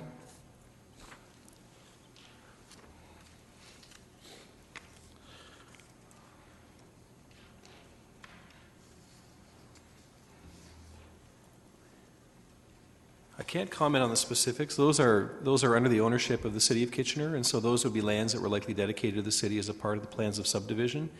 Whether they're for stormwater management blocks or rights of way or parkland, it's not clear, but I can confirm that those are owned by the city and therefore should be exempt. Okay, now I understand. Thank you. It just seemed odd. Some of the addresses just seemed a little odd to me. Okay, thank you very much. All right. Any other discussion? All those in favor? Opposed? That's carried. I'll move 3. Item number 3 is subcontracting services to gas pipeline contractor. Any discussion? All those in favor? Opposed? That's carried. I'll move 4. Councillor Ioannidis moves number 4, delegation of authority re-MTO agreements. Any discussion? All those in favor? Opposed? That's carried. Item number 5. Can I have a mover? Councillor Fernandez. Close and declare surplus portion of unnamed laneway, Waterloo Street. Any discussion? Councillor Gazzola. I wanted to know how much land are we talking here, and does it have any market value? When you talk about a laneway, how big is that?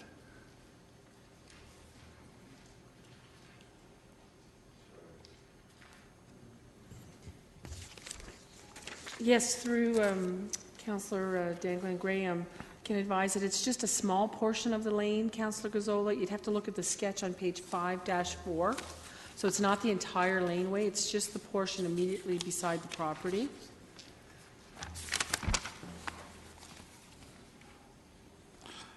Oh, okay.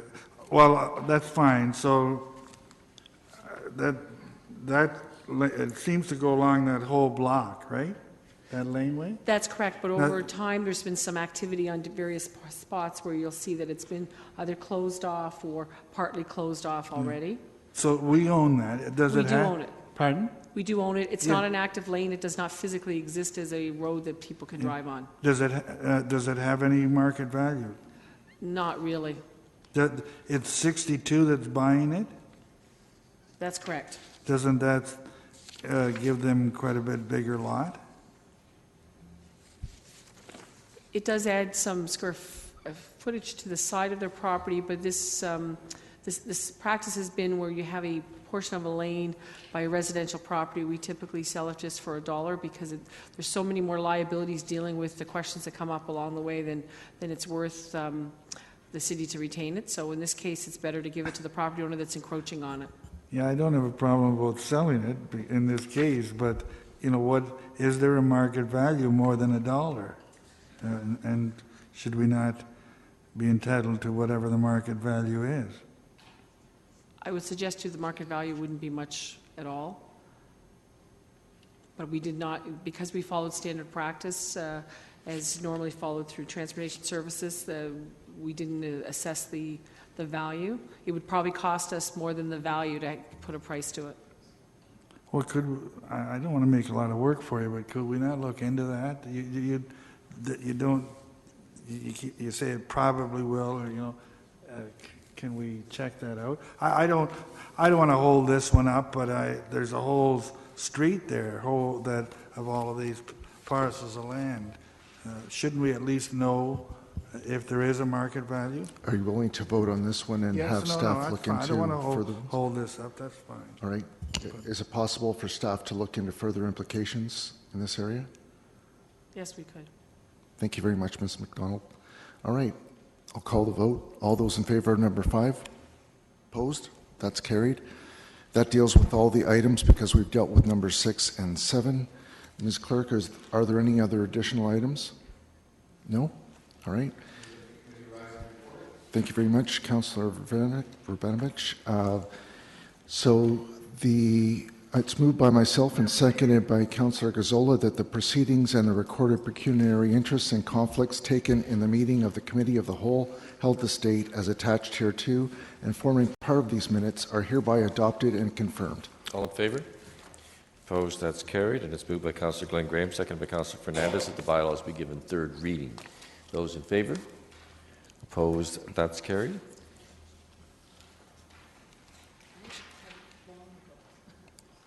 You weren't on the list. I did. I had it long Councillor ago. Fernandez? Yeah. Sorry, but we went from new business to the ahead. issue. We've had a bunch of encroachment agreements, and I really would. I understand that the process is not to let the ward councillor know until it comes to council. I spoke to the residents who had the Thomas Slee Drive. They had no idea what the process was. Miss Erin McGook was very helpful, but they would really have liked to have had a contact with me, and they didn't know what to do or how to do it. So I really would like to ask, and I don't know if it's a big policy change, but I think that the majority of councillors here would probably like to know if there's an encroachment issue in their ward, that they be included in that information, so it doesn't come to them like it did to me on Friday, and trying to find out the information and trying to address it with the resident. So, do I need to ask for a report, or do we ask for a motion to change that policy? How do we do that? Ms. McDonald? If it's the wish of council, we'd be happy to include the ward councillor with any circulation to staff looking for comments. So we would do it at the initial stage of the request, and that way the ward councillor would be aware of the request to staff. Typically, the only encroachments that really come to council are the ones where staff are in support. So generally, that's what you will see at the council level. But if you get your notification at the early stages, you may see an encroachment request that never actually gets completed. And that's fine, but I think that at least we're aware of ones that a resident may be calling us about, or when we have the information, like I did on Friday. I didn't even know the name of the resident. I didn't even know how to contact them. So I'd like to put that forward, and whether we have to vote on that. No, I think that's fine. Okay. I think it's a reasonable request. If there's controversial, we should probably take a vote on it, but I think that's reasonable. Okay. Thank you. All right. It's been moved by Councillor David that we adjourn.